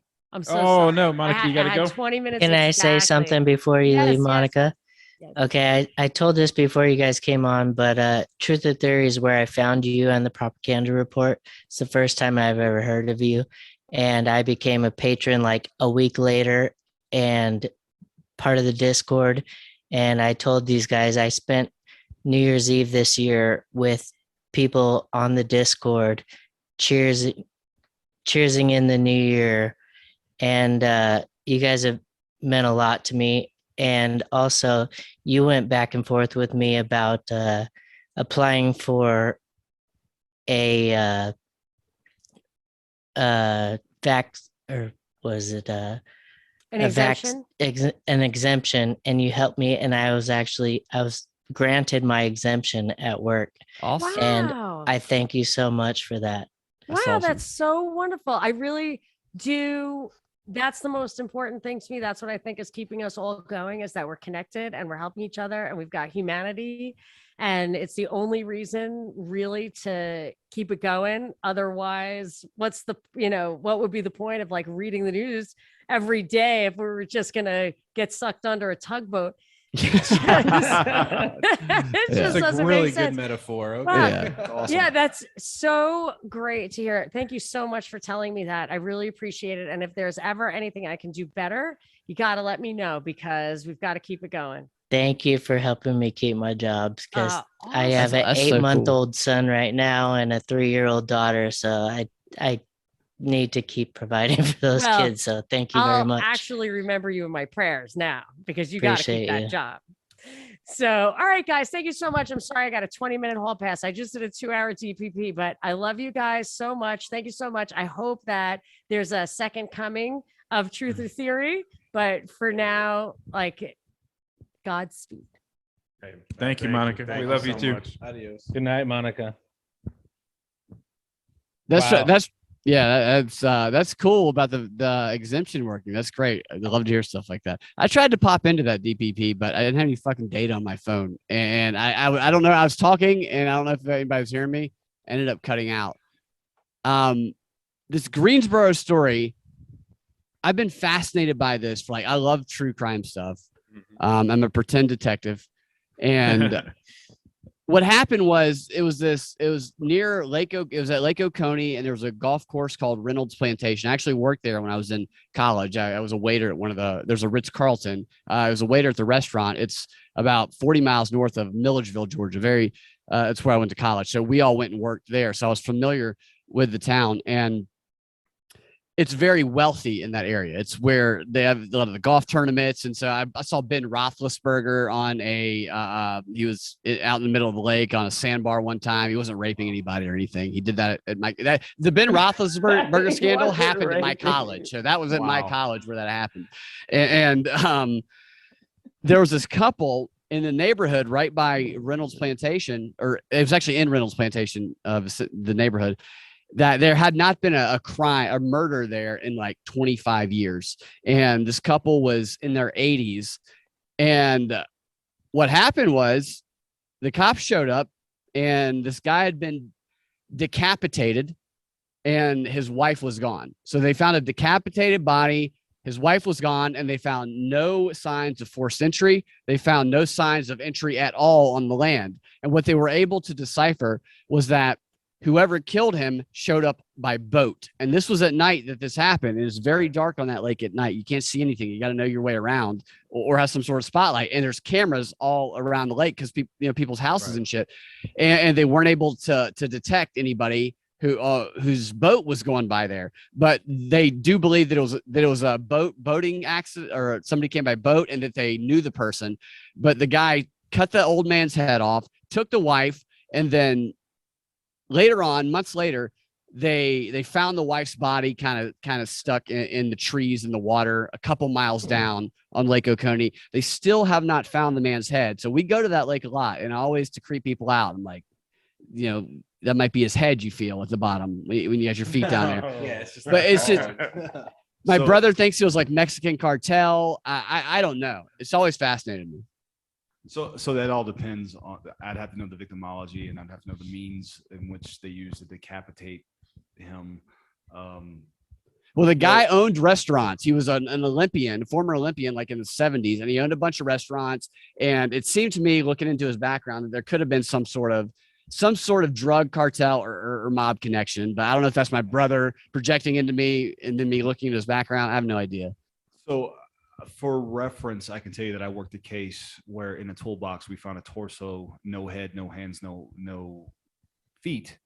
Toolbox? In a toolbox, yeah. Like in the bottom drawer? And it was the boyfriend who was a methamphetamine addict, and he used a jigsaw to do it. So the cartel does do things like that, but meth is gonna meth also. So yeah, meth is gonna meth. They'll do the same. Is that what we're naming this episode? Meth is gonna meth. That's great. That's awesome. Meth.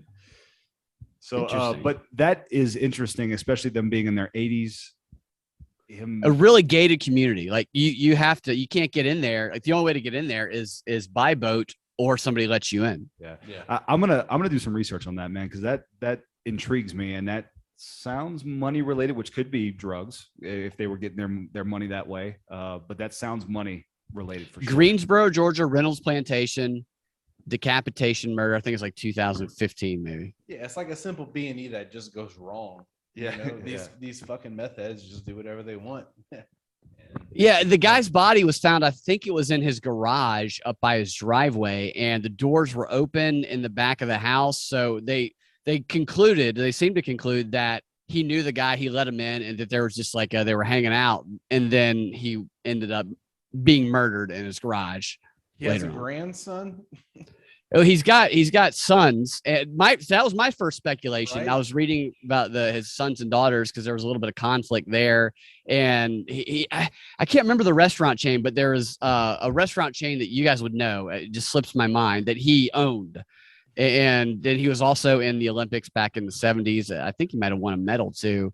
There's a lot of very intriguing things in that story. If you look into it, you might be interested in it. And I'd love to hear your conclusions if you figure anything out. Yeah, I'll definitely dig into it a little bit. That's definitely something that strikes me. So I'll look into it. That would have been a cool bit for our show, is having Detective Sam take on other homicides Cold that are out cases. there. Ooh, that's a Yeah, cold case yeah. episode right there. Yeah. Maybe Blind Without Shades. Maybe I think we're gonna have to, brother. I think that's Blind perfect. homicides without resolutions. Yeah. Well, I have a feeling there's gonna be more podcasts coming out of this group of sausage fest that's in here right now. I feel good about it. I'm picking Well, up I on think some that's of what you should do instead of just completely putting it in the can. Is just when you find something you're interested in, just do little special editions every now and then with all these guys here, because it's a great chemistry, and I think it would take the load off of just you and JP from having to know everything, where you can spread the love around and have a fun episode, and it wouldn't be as hard. You see, and Yeah, that was just our biggest reshape it. downfall is Don't we kill know it. nothing. Yeah, don't kill it. Just reshape it, man. I mean, you Yeah. guys have Yeah. good voices, and honestly, I think that would be an incredible segment. I mean, I was talking to a friend the other day. The majority of like the top podcasts are all these like how to make a murder, fucking Dateline, who killed who. That shit is huge, dude. So Yeah. there's a it huge really is. market. The And love so for this crime is gentleman, crazy. yeah, I mean, I forget your name. I apologize, but like having that kind of insight as a homicide detective for so long, people, for whatever reason, I can't do it anymore, but people love that shit, man. People love fucking like what? Mystery. They cut off his.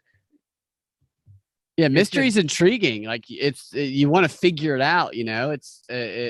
I mean, that story's fascinated me for a long time, and I could not find anything. I used to look into chat forums where people had all their theories about what happened in Greensboro. I mean, this is a small fucking town. Excuse my language. It's grown a little bit since everything's grown a little bit, but there's not many people around. I remember the first time I went to a bar in Greensboro, Georgia, is when I was a little bit out of college.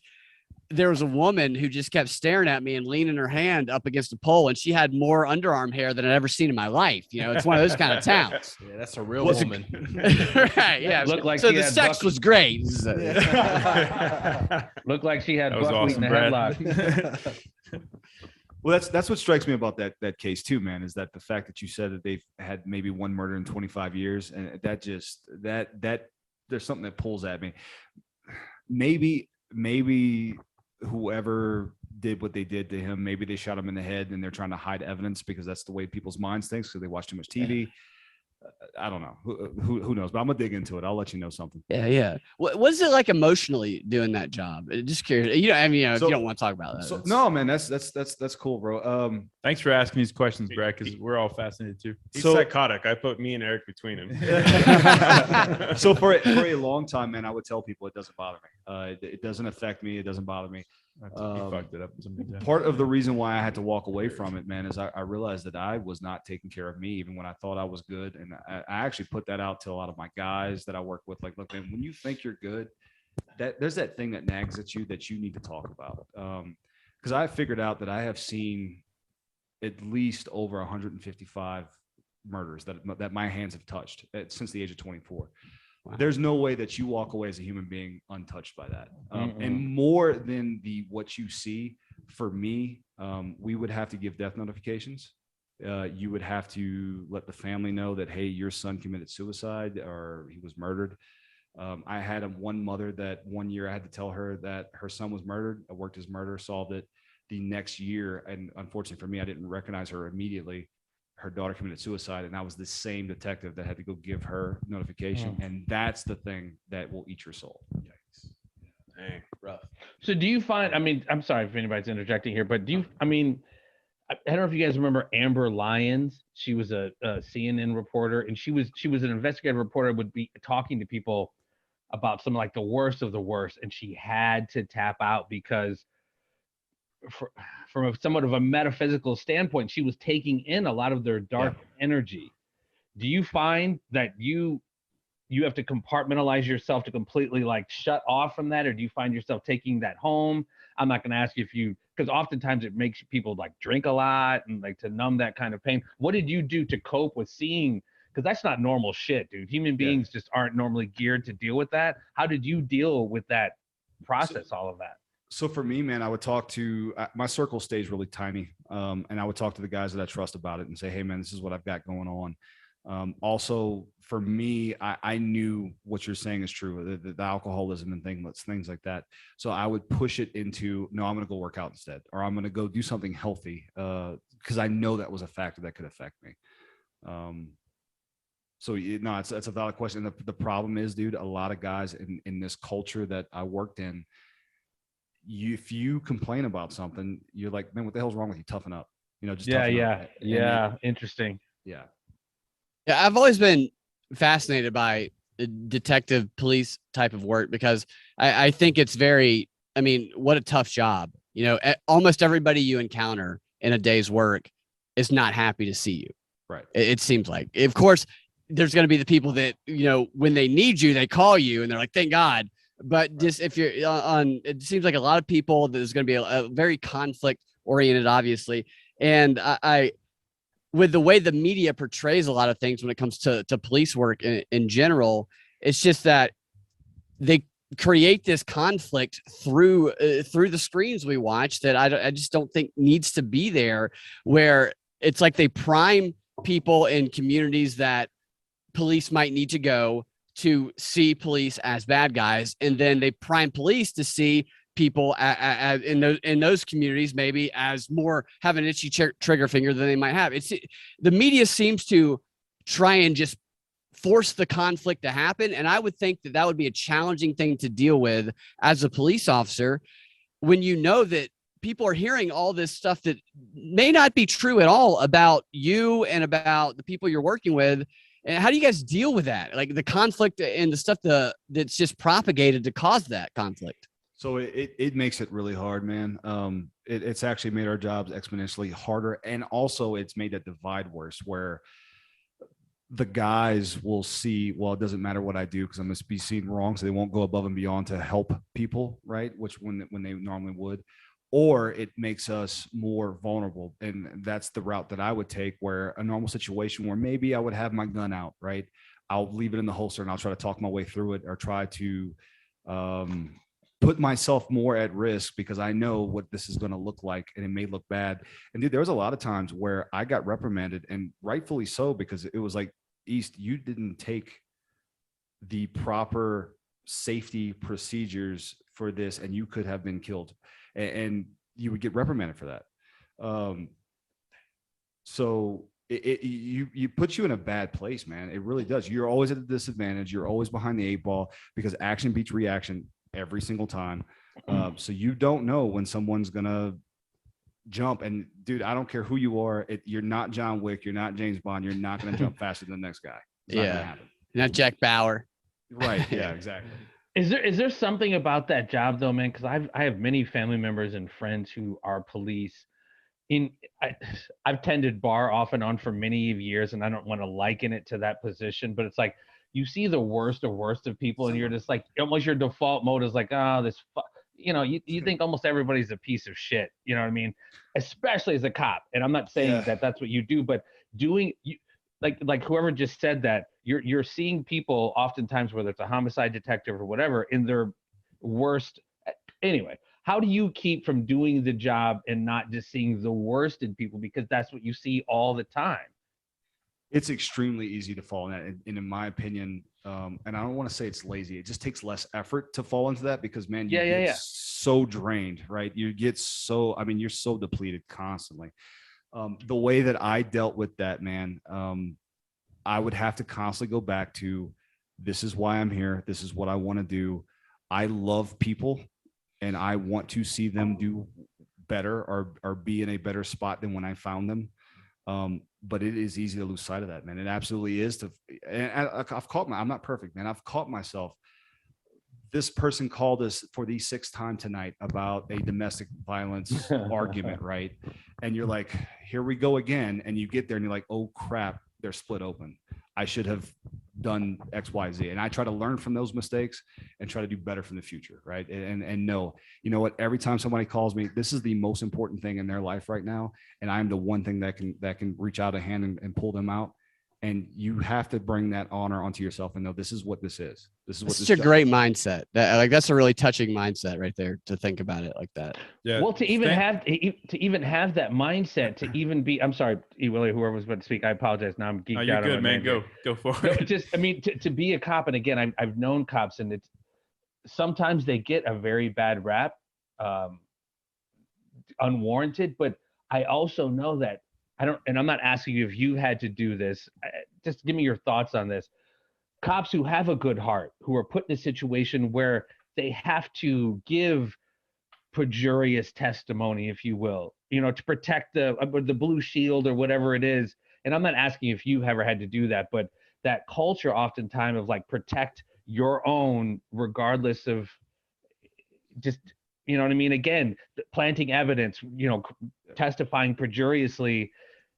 What are your thoughts on that? Again, I'm not asking if you've done it, but again, a lot of the stuff and the heat that police have are unwarranted, but there also is a lot of instances where they've done some shady shit. And so where do you fall in that situation of, again, not asking if you've done it, but seeing other contemporaries who might have done it and expect you to do it, and you're not down unless you're willing to do it type thing? Yeah. I will say this, man. I am probably very fortunate in where I work, because I will probably bet that 90% of the guys that I worked with were like me, are close enough to like me to where they wouldn't have to deal with that. But I will 100%, and I've always said, I've always chosen to work in the lowest income, worst crime areas, because I felt like that was the people that needed me the most. And every time I would talk to them, it was, look, man, I know you don't trust me, and I understand 100% why, because I see it. And if I was in your shoes, seeing what I see on the news and seeing how you've been treated by other officers, I get it. I just want you to see my heart and know that I'm different and I'm here for you. And I think if more officers talked to the public like that as human beings, instead of, I'm officer so-and-so, do what I told you, do what I'm telling you to do, it would make this connection a lot real. Because a lot of times, man, I would talk to people and say, hey, look, the system is fucked up. I am trying to do better. Help me help you. And a lot of times the people on the side of the town that I would talk to, they're like, man, that's real. I got you, kind of a thing. That's interesting. I've experienced police officers of a different variety a lot in my life, and I've had police officers that were fantastic, just completely cool as shit, and helped me out. And then I've had some that were dicks. And I think from perspective of someone who's not a police officer, it's just like it's a person doing their job, and and people get stereotyped. You get stereotyped by a uniform, by a symbol, and when people can only see a symbol, then they react to the symbol. They don't react to the individual. And it's the individual that you're, having a real interaction with. Because I know so many police officers. I've had so many interactions. I don't want to say like so many, like I'm a big criminal or anything. I'm not. I'm just talking about like, sounded like, man. Damn, I've been so many years of my life. No. When I was younger, I've got arrested a couple times for just being a stupid kid. And I've also been arrested before doing nothing wrong, that it was a mistake, that a ticket that I had paid didn't get processed in the computer system. And so my license got wrongly suspended. The judge ended up like dismissing everything and apologizing to me. But the arrest on that one, I was arrested in a part of town. It was not the best part of town. And one of the police officers told me that he's celebrating you. And they brought other police officers up, and I didn't care. I knew what was going on. I didn't care. But I also had a time where I ran from the police, and they beat the hell out of me because I ran from them. I deserved it. So like, I totally get some of the shit that, they fucking, I would never want to be a police officer. What a challenging job. I would never want to be president. What a fucking challenging job. It's all, I just don't think people actually think about how tough it is to do a job where most people you're dealing with are like, fuck this guy, God, And that's why we call him Stand Strong. Stand Strong. Exactly. Yeah. There you go. That's what you have to do to be in that position. Totally. I will. So I'll sort of close this with, and if y'all have more questions, I'm more than open. The reason why I had to leave. So I was trying to do my best. I was constantly, and I think y'all can tell.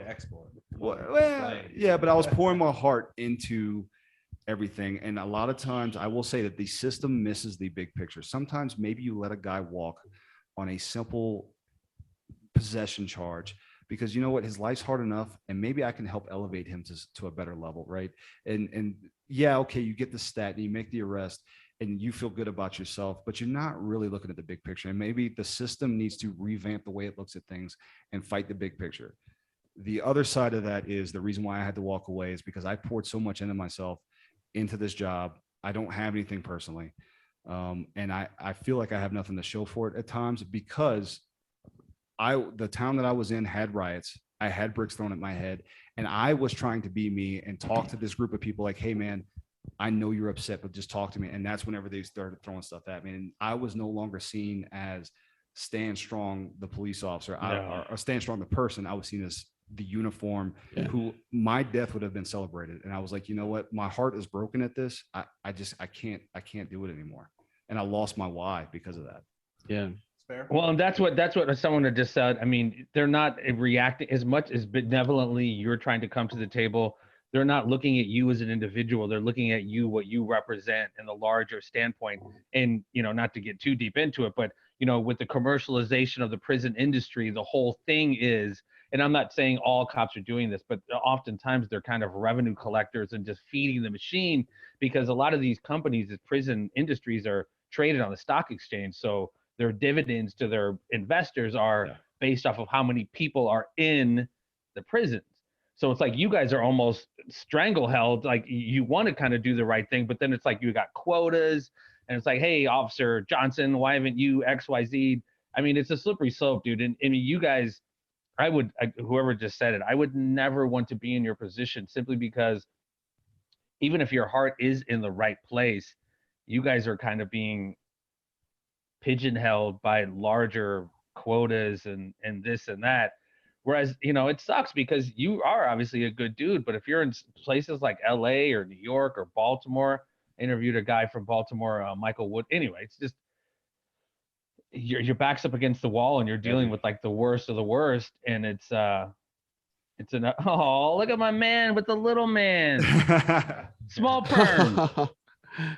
You got big perm and you got small perm. Baby perm.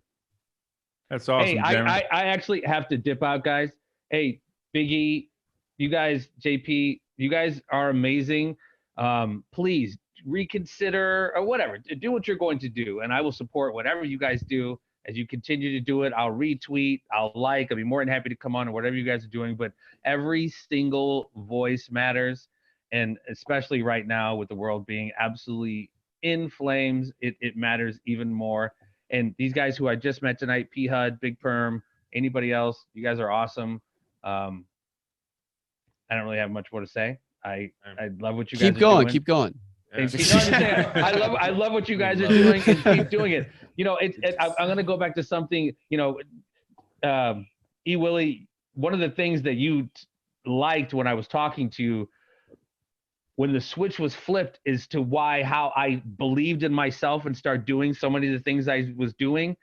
A switch was flipped that made me do that. And it sounds like with your weight loss, whatever going on with your life and the divorce, I understand that stuff happens, but it's not about, you don't find peace in the absence of chaos. It's about finding the peace within the chaos. And hopefully you can do that. And for you to be losing weight and to be transforming your life while still within all this chaos, bro, keep doing that. And the more podcasts you do, just let it be a testament of how you're transforming yourself, transforming your mindset, and to spread more positivity, man. That's kind of what I'm trying to do with this, me speaking to you.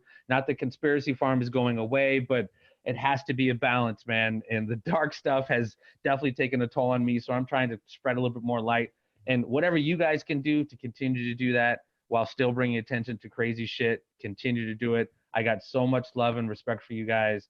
And again, whatever personal stuff any of us are going through, try to find the light in the inspiration and the attitude of gratitude, even within the chaos, man, because we're not here for long, man. We're not here for long. This is a very short ride. So whatever we can do to kind of bring that love, baby, to bring that love. And I love you guys, man.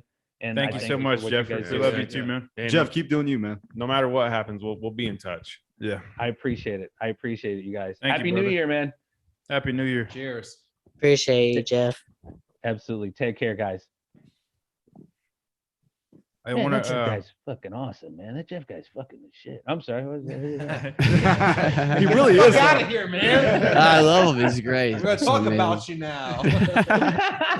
Hopefully it's good. Peace, guys. Love you, man. Love All you right, too. Later, peace. bro. Later. I want to wrap up the Stand Strong segment. If you have any more questions for him too, please ask, because I'm fascinated by it as well. I know the listeners all love true crime stuff, but I just want to say that this handsome son of a bitch is single right now too. Hell yeah.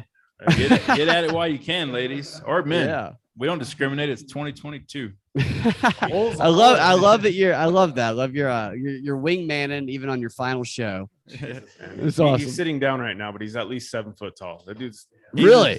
yeah, he's huge. I don't know. Captain, how tall are you for real? 6'4". 6'4". Captain Stand Strong is straight out of a damn comic book. We're talking about girth here, ladies. Captain America. This is all girth. A lot of girth. Is that what I heard? Get at them while you can, ladies. Truth or Theory All right. podcast at gmail.com. I will Hell hook you yeah. up with a date. I'm gonna weed you out a little bit, but if Your you want inbox a is shot gonna at be him- flooded. A little bit This wet. dude, he's like one of the few guys that actually set up with a family member. I tried to hook him up with my second cousin at one point, because like if my sister was younger than me, or actually my sister's married to a guy younger than me, but whatever, that's a side story. I like this guy so much that I'd set him up with family. So Stand Strong, Captain Stand Strong, if That's you will. funny, dude.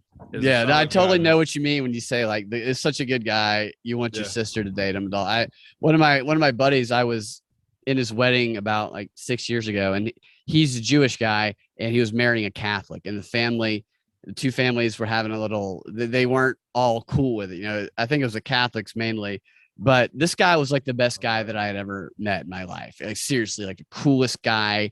He would do absolutely anything for you. And when we get there and we find out that the Catholic family was a little bit like apprehensive about it, and we actually ended up being kind of like the ambassadors that were linking the two, because we were just, you know, I had long crazy hair back then, and I was probably a little crazier than I am now. Running from the cops. The father of the bride kind of like took to us because we were the non-Jewish friends of the Jewish husband or the Jew, groomsmen.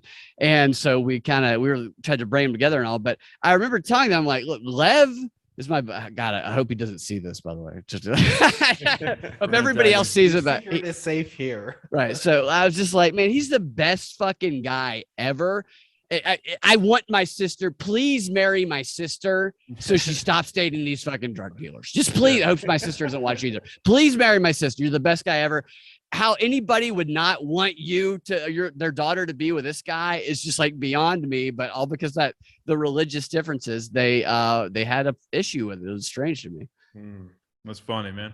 Yeah, my sister, for the record, married a great guy. Shout out Daniel. You might be watching. I wasn't trying to throw you under the bus. But yeah, I do love Stand Strong. He's a great guy. He's got my endorsement on any woman that wants to be with him or man. It breaks my heart that I'm not gay, because we'd make a great couple. Totally, I'm thinking the same It's thing. not too late. I know. It just You can doesn't change your feel right. mind as you need. I should segue right into the Western joke. That's I was awesome. just thinking that. Oh, God. I love the hat, by the way. I love that. I feel like you're about to deal us a deck of cards. Oh yeah, brother. I'm straight from Deadwood. Do you like magic? Yeah. You guys want to see a magic trick? I'm gonna make Jeremy's baby disappear and turn into a pony. It's There's so many wrong ways you can go with that. How are you guys feeling about everything about your last episode? I know it's probably sad. I'm sad. Yeah, I mean, coming into it, I was like, it's bittersweet, but I'm just not really sweet at all, honestly. It's kind of a bummer, but it's just with everything that's been going on, I'm like, all right, like we'll get the last episode in, we'll just proceed, and if anything comes up in the future, we're good to go. But now, after hearing everybody's kind words and everything, like a piece of me is like, man, what are we doing? You guys got great chemistry together. You really do. Thank you. It's been fun. It's been honestly so much fun. Even with it's been so much fun. And I like the idea of rebranding the show too. We don't have to stay in this genre. Truth or Theory really can go anywhere. We don't have to stay in just a conspiracy type world. We can go all over the map if we needed to. But yeah, I'm open. Y'all to are whatever. funny too. Like you could do some funny shit. Yeah, you know? Yeah, I mean, could you do always funny play the quiet JP part 2 if you need somebody. shit. Your baby keeps coming in and out with the green screen. It's lit. Yeah, it's pretty good. That's going. Yeah, Truth or Theory is like such a clickable advertisement too. So like you guys have it set because you have the right name. It's The really logo is good. fire. I Yeah, mean, it's totally I'm really gonna address all the about elephant in it. the So room. you guys don't have to dive deep. We can just talk about what's going on Saturday nights. I'm with it on you guys, man. It's just been fantastic. I like that we've kept it pretty lighthearted with a lot of Yeah. episodes. I mean, we've done a lot of books, a lot of just people who like to just chit chat, goof around. It's been fun. A lot of fun. Yeah, for Nothing sure. too serious. Well, guys, I need to take a quick break because my bladder's screaming at me now. Oh, baby bladder Willy. Jesus, here we go. I guess we'll throw our last True Hemp science Baby ad in Bladder right E now. Willy. That's a great nickname right there. So we'll go to an ad courtesy of Mr. p-hud. Thank you for reading our ads for us randomly. He's the ad reader. You're welcome. We'll go to that now. If anybody needs to take a quick break to reassess themselves, we may have 2 more guests popping in shortly that have contacted me since we started, which is another detective and maybe some paranormal investigators that are friends of ours. Yeah. Yeah. I'm gonna have to bail out after this break because I got to go to work tomorrow morning. So All right. All right, p-hud, why don't you throw in your own ad? Say, hey guys, here's a Some message jerky. from p-hud.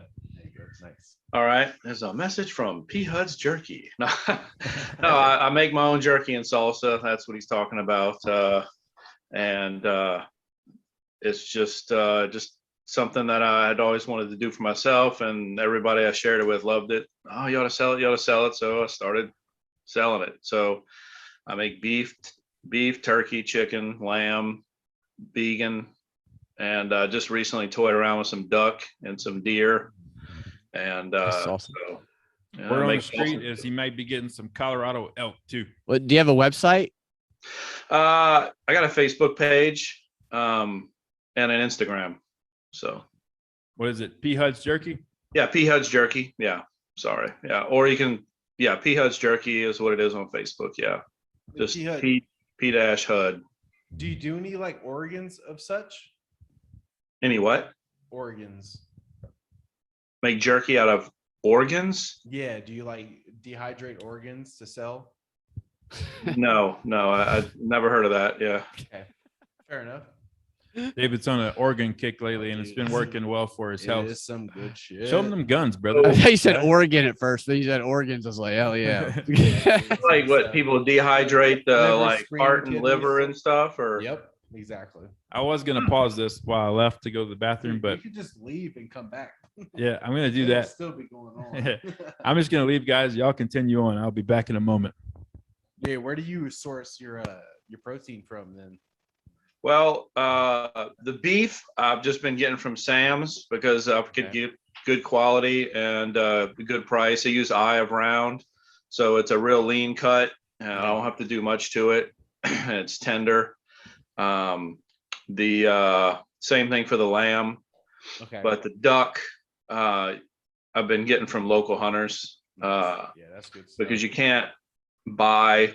They're not allowed to sell wild duck. That's fair. Yeah, you can't. do So, that. and that came out. That was my first run on the duck, and it came out really good. Nice. I don't know if I'm going to be able to get enough to really sell it. Oh, I've done alligator too. That came out good too. How did you get that? How do you get the alligator? Got it from a friend in Florida when I went to visit. He had some alligator. Every time I come in across an alligator on Red Dead Redemption, it just fucking eats me. Yeah. Well, that's the wrong game, all right? Yeah, Of course but someone I gets mean you here, there. I'm in Southwest and Cajun country in Lafayette, Louisiana. So I mean, I can go into pretty much any store and buy alligator.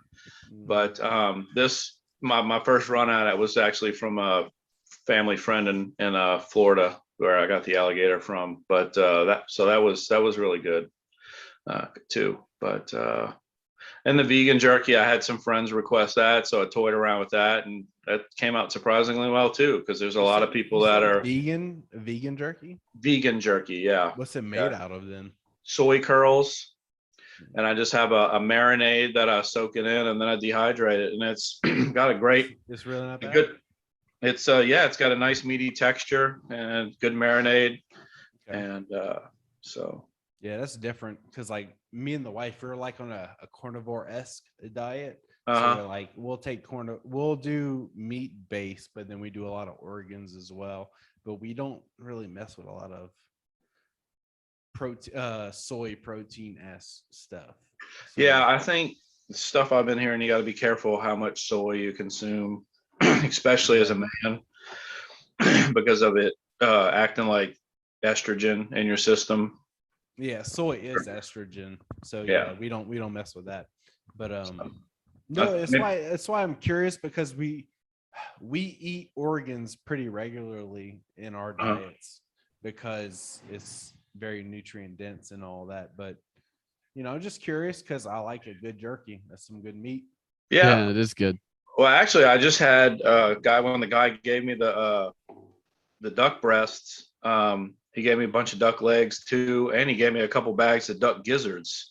Oh, damn, there you go. And so I've never thought about maybe trying to dehydrate that or something, Yeah, try the This- gizzard because I've had like dehydrated liver before, and it's very, very irony. So Uh-huh.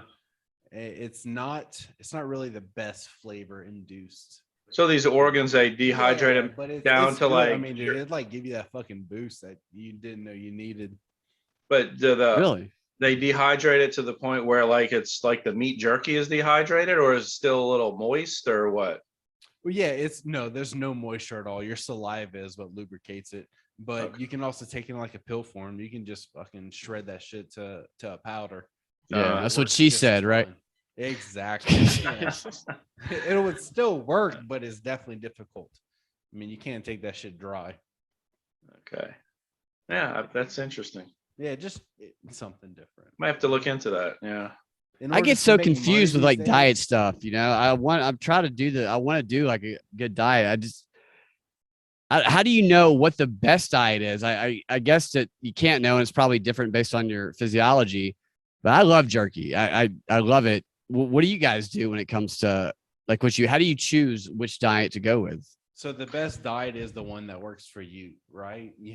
Like you just said, it's really difficult to choose one that's best. So like I like to live a carnivore-esque diet, but like with mild fruits and vegetables, really. So like I'll take organ supplements and then I'll have a meat-based diet based off of that. But your organ supplements is better for you because you get more nutrient dense supplements from that as opposed to taking like lab generated vitamin D, C, E, K, A, all those that you need, but you can get it from, I mean, I take liver supplements every single day. So very good. I mean, it works for us and that's what matters to us. Yeah. So I recommend at least trying it. Take your shirt off, David. Let's have a look. Yeah, let me get a look at that. Oh, Let's- man. There's too Let's many get a ladies representation here of that- this, Yeah. Look, I Let's start drank this- too much beer tonight. Okay? It's like, yeah, just too much. That would be hilarious. Man.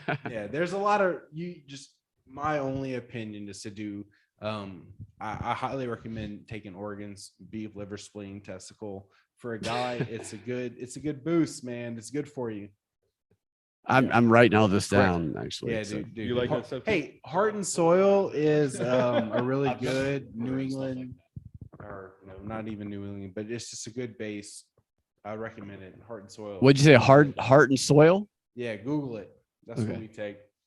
There's a couple good supplements that they do. Me and the wife took it.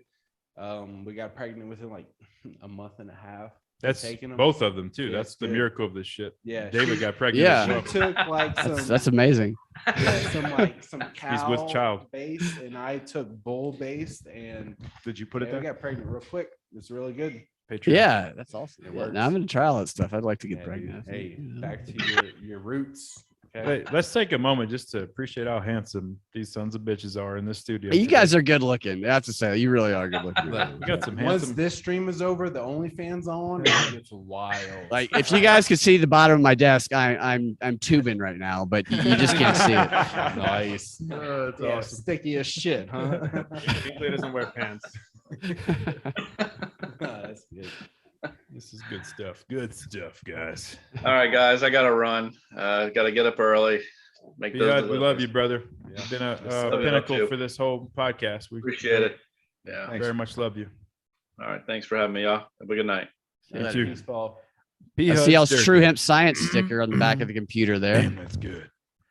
Yeah, that's that and Instacart and p-hud's jerky is like our only sponsor these days. Yeah. Well, they're good, man.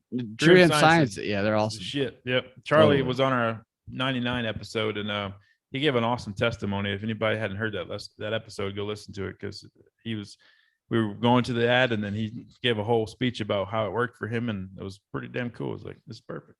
I knew nothing about CBD or hemp or anything, but we did a hemp cast a month ago, and I just learned so much about it that I never knew, how beneficial it could be, because you get focused on pharmaceutical stuff and you get away from natural. But Christopher from True Hemp Science, he knew like all of that shit and he kind of like laid it out. And we also had Aviva, who she made a documentary, I think called Hempdemic is the name of it, and had lots of great knowledge. Now I'm totally going to butcher what they told us, but you guys probably can help me fix it. Where it's like, she said, you put some sort of hemp seed in your mouth and then you bury it and then it will grow catered towards your DNA, like almost, Wow. That's awesome. for your health. It will grow if it's grown with your DNA and saliva. And I was blown away by that. That sounds like the same thing I told my wife. Hey, now. This is a seed. Yeah, yeah, right. Sounds yeah. pretty damn good. Yeah, no, yeah. You have to have sex with a hemp too. Is what.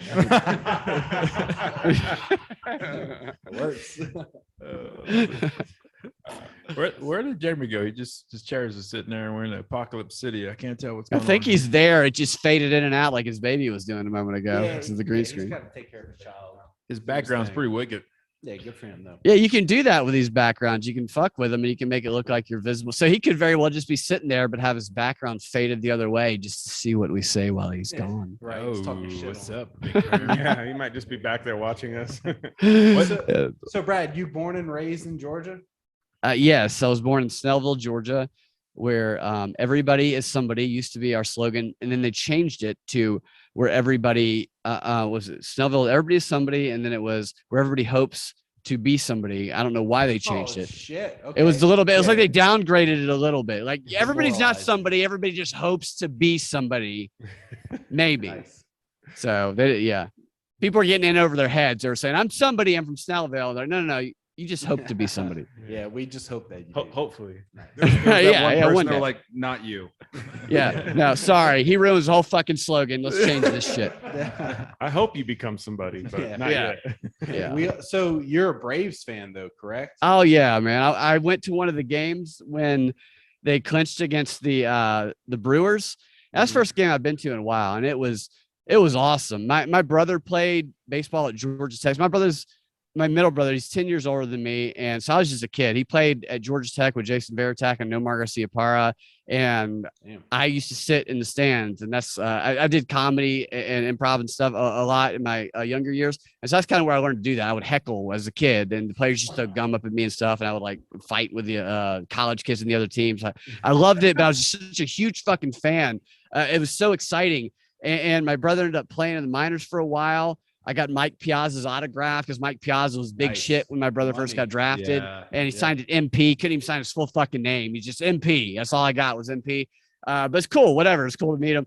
And my brother actually played for the Durham Bulls when Snicker was a coach there, the Braves' current coach. who won the World Series. So that was kind of cool. My brother told me that Snicker was like the coolest coach. He was a player's coach, a really nice guy, and that it's just great that he won. And it's still hard to believe that the Braves won because I'm a Georgia Tech fan also. And if you know anything about Southern sports and Georgia Tech, then you know that Georgia Tech fans suffer. Nobody chooses to be a Georgia Tech fan. I was born into it because my dad, my brother, my sister went there. I didn't have any critical faculties when I first started watching Georgia Tech. So it's kind of like being gay, that you don't choose it. You're just kind of born and it happens. I would choose to be an Alabama fan. Okay. So I've suffered a long, long time. I'm sorry. There's a moment there. Yeah, Stan Strong didn't choose to be gay. He's just gay. Nobody did. It just Only happened. for you. It's like, yeah, people love Love it you when too, you brother. compare being a Georgia Tech fan to Show our being gay. Western They shot totally again. relate too. Yeah. No, I tell that to every gay person I met. Yeah, I say, yeah, I'm a Georgia Tech fan. I get it. I get it, man. Yeah, but the Braves and Tech always losing. And then this year they actually won, and it was just like surreal. It was great. It's awesome. You guys are Rockies fans, right? Or not all of you, but No, not really, man. I don't think any None of us are Rockies actually from fans, Colorado. man. Yeah. we're Hey, all fuck the Rockies, yeah. transplants. So Well, being from Wyoming, you're a natural Rockies fan. okay. Same with the Utah Jazz. You're a Jazz fan and you're a Rockies fan and you're a Denver Bronco fan because Wyoming has nothing. They got UW, their college team, of course. Yep. Isn't Wyoming the most, I don't know the right term for this, but the least populated state in the United That's the States? exact right term. For Yeah. that. Okay. That's it. So that's probably why. That's Why is probably it the why y'all don't Utah have the Jazz? state. Why are they named the Jazz? Because it's terrible. They were bought from New Orleans. Yes. All that right? right, yeah. Yes. They So used to be most New of Orleans. us here are New Orleans from Jazz. Louisiana, right? So like we're either Saints fans or God help us. Yeah. or Astros fans, really. So we hate the Braves and we hate the Falcons. Yeah, right. The Yeah, Falcons- hate the to say Falcons are it, but that terrible. is a Dirty fact, birds. No, They're I a dirty just- bird. The Falcons score 2.5 points a game. They're the most boring team on the planet to watch. It's just Okay, that's horrible. fair, dude. I like it. Yeah, it's horrible. It's just funny that like they would take a name from New Orleans, which very much is jazz and music, Yeah. Right. and Yeah. put it in Utah, which is very much Mormons and polygamy. It's Yeah, just weird. soaking. Yeah, you know those motherfuckers don't play no jazz music. I know. Can't find it. Yeah, but they came from New Orleans. That's where Yeah, they so used to be that's the his- New yeah. Orleans team. It was like one dude who just wanted 6 wives. So he's like, I'm going to Utah and we're going to have the Jazz and I'm going to have a bunch of wives and life's going to It should be Utah Jizz. Let's be honest. Yeah, the Utah Jazz. That's perfect. And And it sucks for you guys. You guys are the Pelicans now, though. You guys should still be the New Orleans Pelicans. I know it's a state bird, right? Yep, The the New Brown Orleans Pelicans. Jazz. Still terrible. Yeah. I love Right, the yeah. brown pelican. I think it's a beautiful bird. I'm just throwing that out there. It is what it is. Fine. It's fair. They're It beautiful. is a very sexy bird. They're sexy. They're painted. They're beautiful. Welcome back, Jeremy. They're the white pelican is magnificent on its own, but you look at the brown one, it's like, Right. The brown one's Might not take time quite as painting that one. magnificent. Is that what you're saying, dude? hey, it is what it is. They've had a little bit to drink tonight. I am all right. True story, guys. I am drunk right now. I've had enough Crown and Cokes that my boyfriend keeps making me, and I'm gone. Yep. Yeah, Captain you Sam. deserve it, dude. I feel like we should take like a Photoshop and do like the Avengers, bro. We got Loki, we got all Captain America. We got who are we? What's our characters, man? I don't know, man. I don't know, man. Did you just Only make thing me that's Captain gonna sell America? too Yeah, much. because you're You Captain can Stan Strong. Spider-Man. All right, that's cool. Spider-Man, Kinda look like- Iron Man. and Oh I'll yeah, you can be Hawkeye. Spider-Man. Yeah, you can be a little Peter Parker. That's cool. Yeah, Peter Parker. Dude, I'm a big ass Peter Parker. Big ass Peter Parker. Yeah, He's yeah. Peter Parker. Motherfucker is jacked. hung as shit. Dude, Peter Parker's ripped, man. Did you guys see the new Spider-Man yet? Yes. Yeah, No, Detective Stan Strong and I just watched it last night, right? Did you like it? Yeah, I loved it. It was it almost made me cry like 3 times, dude. I'm like, I cried. I totally cried when did too. I don't want to ruin it, but I cried. Spoiler definitely. alert. Yeah, I Do won't. it. I won't spoil it. Let's throw some spoilers. Yeah, When they gave that hug on top of the building and they came in on the side, when MJ and his best friend, I definitely cried at that. Mhm. That was Yeah. it's a good You scene. haven't seen it yet either? All right. Nah, dude. I Must got be a I good got that Plex. I'm gonna watch it Right, tonight. yeah. Oh, got him. Yeah, there were some moments in that movie. I knew a lot of spoilers because I can't stay off the damn YouTubes. And I can't either. and I'm a kind of a comic book nerd when it comes to those movies. A lot of the big characters, I really get into it. I get excited about it. The new Batman movie, I'm super excited about. Really, even though it's Old Boy. I gave Heath Ledger so much shit that he was the Joker, and then I watched it. I was like, holy shit, I was wrong. So I'm not gonna give Patterson any problems because You gave Heath Ledger shit. dude, when I'm a huge Joker fan from the jump. I came out as a Joker fan. I know, but I didn't know that. When he got casted for it, I was like, why would they cast a pretty boy as Joker? Yeah. A He was Knight's 10 Things Tale. I Hate About You guy. That's Yeah. what he was. 10 Things I Hate About You and A Knight's Tale was like his two biggest movies. And then he's the Joker. I'm like, why would in my head, I was like, why wouldn't they bring like an older guy like Michael Keaton? Like he played Batman. I'd bring him in as the Joker. He's twisted. That'd be awesome. Oh, that's cool. Yeah. And I was like, my mind was in a different place. And then the first opening scene, that bank robbery thing, I was like, holy shit. He I love fucking Heath Ledger killed as it, the man. Joker. Yeah. It's like, I can't, like, Stan Strong asked me the other day, like, because he knows how much of a Joker fan I am. And him and I have this ongoing joke about him being Batman and I'm the Joker because of our relationship. And It's really weird. I'm a serial killer. He's a homicide detective. Yeah. It just goes that way. And Yeah. and he asked me, and I was like, I can't answer that because the Joker and like, how did you said it in a good way? Like they're two different. They're two different sides of the same guy. So Yeah. Yeah. Who's Yeah. insane. And they both nailed it. And like, you can't compare them. It's like chicken and steak. I need them both. That's such a fun movie to watch. Like I could rewatch that movie. It never gets old watching that movie. Which one? Which way? It's not the middle. It's the middle one with the Joker. Dark Knight? with Heath Ledger. Yeah, it's just such a good Yeah. movie. It is good. You're a comic book fan. Have you seen?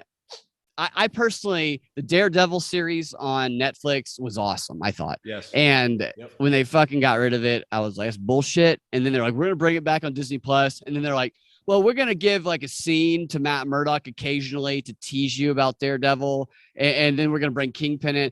I don't know if you've seen it yet, but Kingpin does Spoiler make an alert. appearance. Yeah, it's not a spoiler. Like, people know. I won't give any details. Kingpin makes an appearance in a Disney Plus show, Yeah. and it's really good. I love Kingpin. Have you seen do the show too, I'm man. talking Yeah, about? Kingpin's good, man. He's awesome. Good. I've always liked it. I love Spider-Man villains.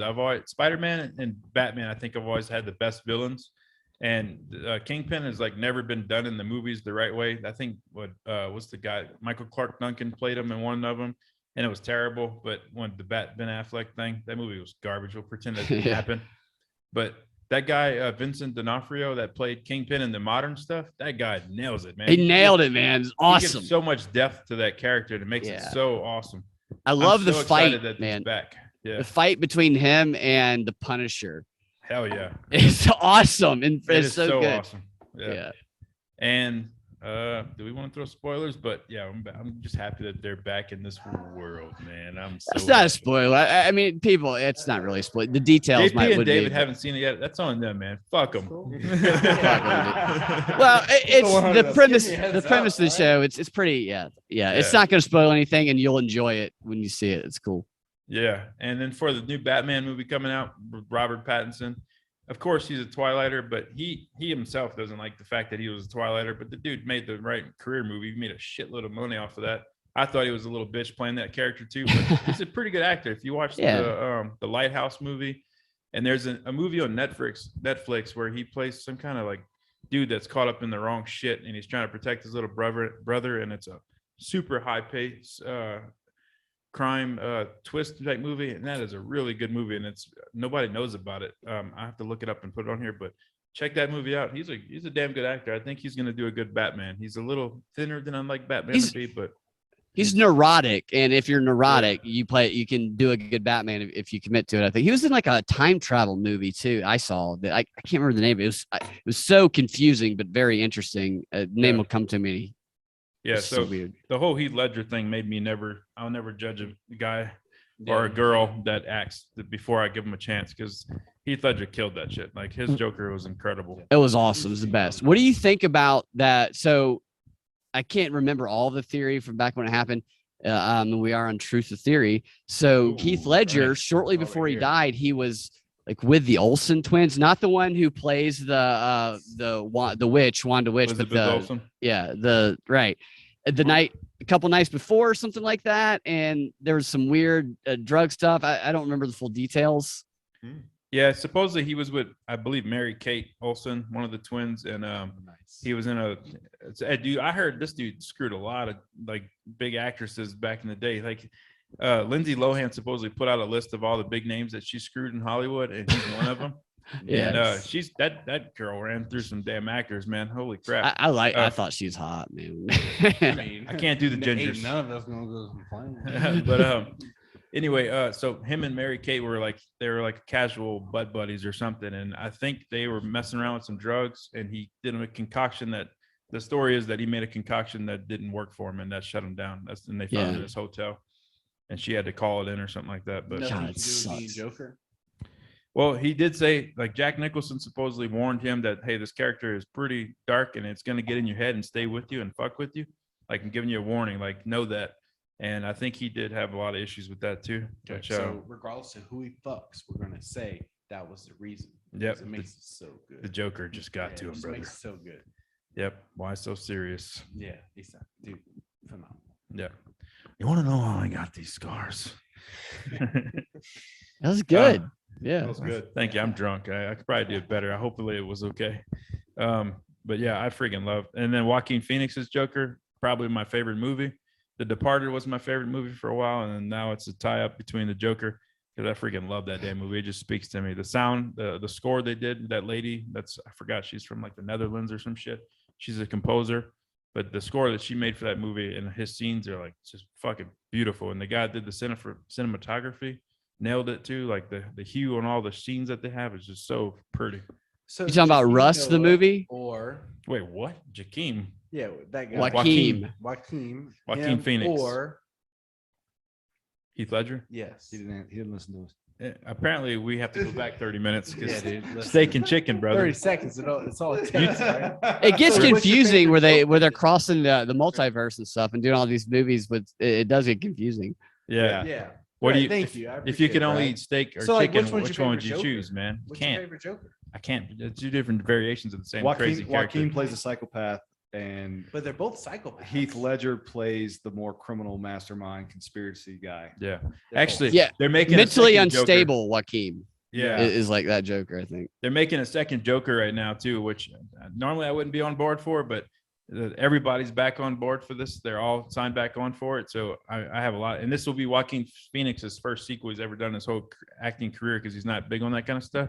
So Yeah. the fact that he's got confidence in it and the screenplay and everything, I'm excited as shit about it because if they go into a true Harley Quinn situation where that's That'd his be awesome. doctor and his therapist, like how it really is, and he's killing all his therapists at the Arkham Asylum, and everybody's like done trying to help this guy, and then she comes in and he lures her into all his crazy ways of thinking, and she breaks him out. I'm fucking sold, man. I'll die That'd be happy. fantastic, dude. Yeah, Yeah.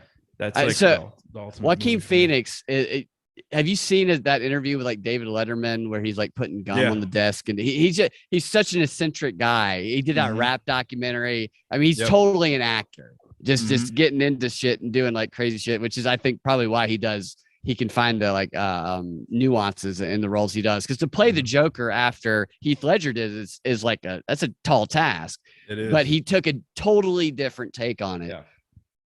yeah, It's impressive. and he almost got out of acting at one point too, because his oldest brother, River Phoenix, who died young, who was a great actor too, told him to stick with it, and then he ended up dying shortly after. So he like almost left acting, and so we would have never even got some of these movies like Gladiator, all the crazy love movies that he's Gladiator.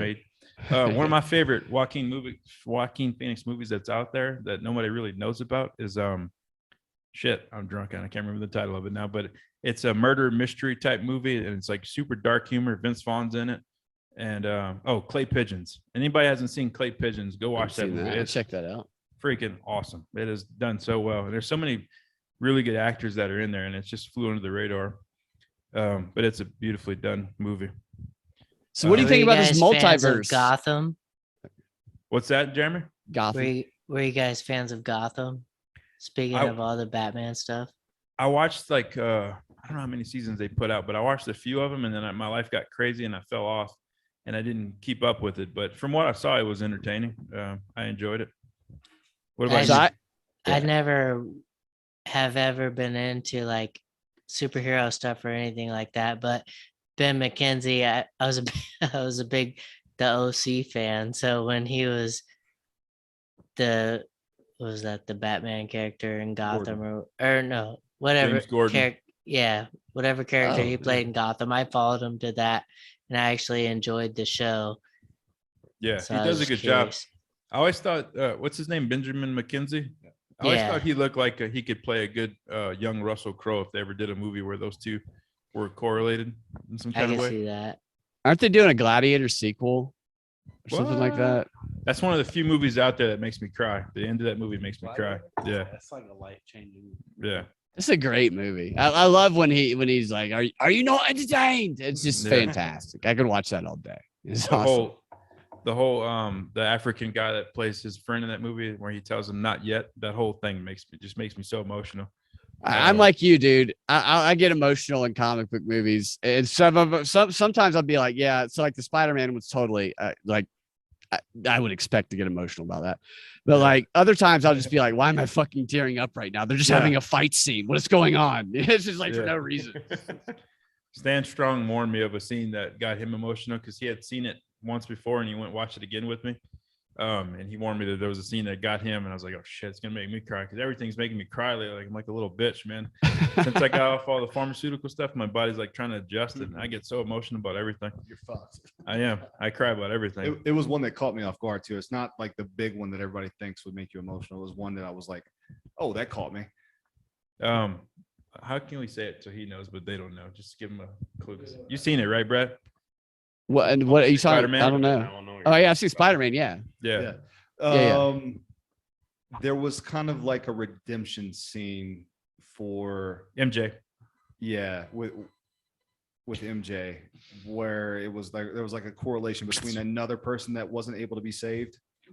Oh, absolutely. That was a fantastic moment. Because you see his eyes. And no, fantastic. That moment sticks out to me more than any other moment. I told my friend, I was like that, there was a lot of stuff that I don't want to ruin it, but the multiverse aspect of it, where I was like, some of that was a little bit, we're just kind of cashing in but that moment right there, I was like, that was a great job of acting. And that moment is very brief, but it was fantastic. Yeah, I agree.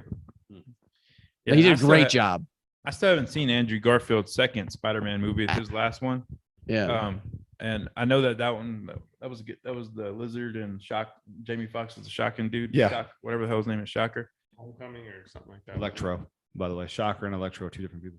Yeah, Shocker really? is what you do on your woman. Shocker. Yeah, that's right. That's what I thought too. Welcome to the Patreon, guys. Two in the pink. It's the last episode. Shocker. I'm glad the Shocker's universally known. That's good.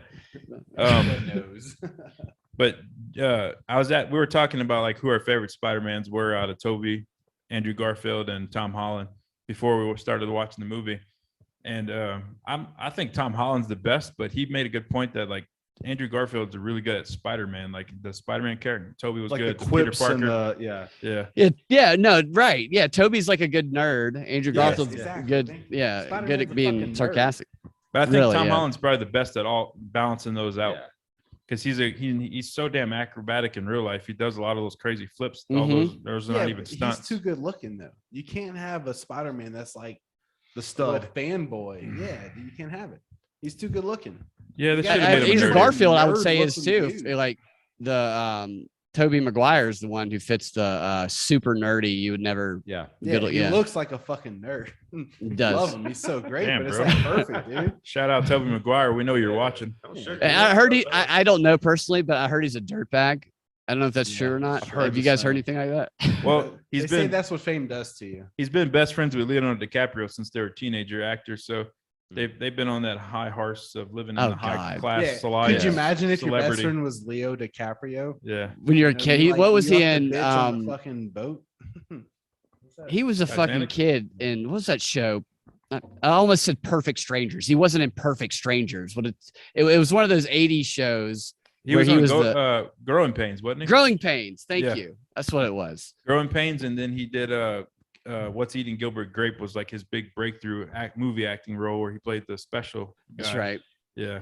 Can I ask you guys a question? I want to get y'all's thoughts on this. We talked about this just briefly earlier in our DPP. So I think that Britney Spears right now I think it's probably part of the psyop, but ever since Britney Spears got freed from her conservatorship, it's just been like, I'm going to be naked on Instagram all the time. Yeah. It's just nothing but weird naked commentary that makes everybody go, maybe your dad was right. And she did it again today. Another weird story where she had like covered nipples and she was wearing a fucking choker. And I love Britney Spears. I remember when I was a kid, that music video that came out. I actually went to one of her concerts. was in love with her, like a lot of people my age were. And I think that like, I think she's being used for some sort of like weird, like all she does is I'm starting to expect to be like Britney Spears posting her having sex with her boyfriend on Instagram and the conservatorship gets reinstated or something like that happening. What do you guys think about all that? Yeah, I mean, I see it too. I seen the post that you were talking about. She's definitely a lot of, and same with like all the outfits. She's like, look at my outfit, and then she just like always trying to pull her shorts down and spinning around. It's like her dad prevented her from doing that. Now she's free and doing all of that weird stuff. Well, yeah, the conservatorship was there for a reason. And because the public thinks it's a bad thing, the public's not right. Okay. And that's the problem with like 90% of the shit that goes public.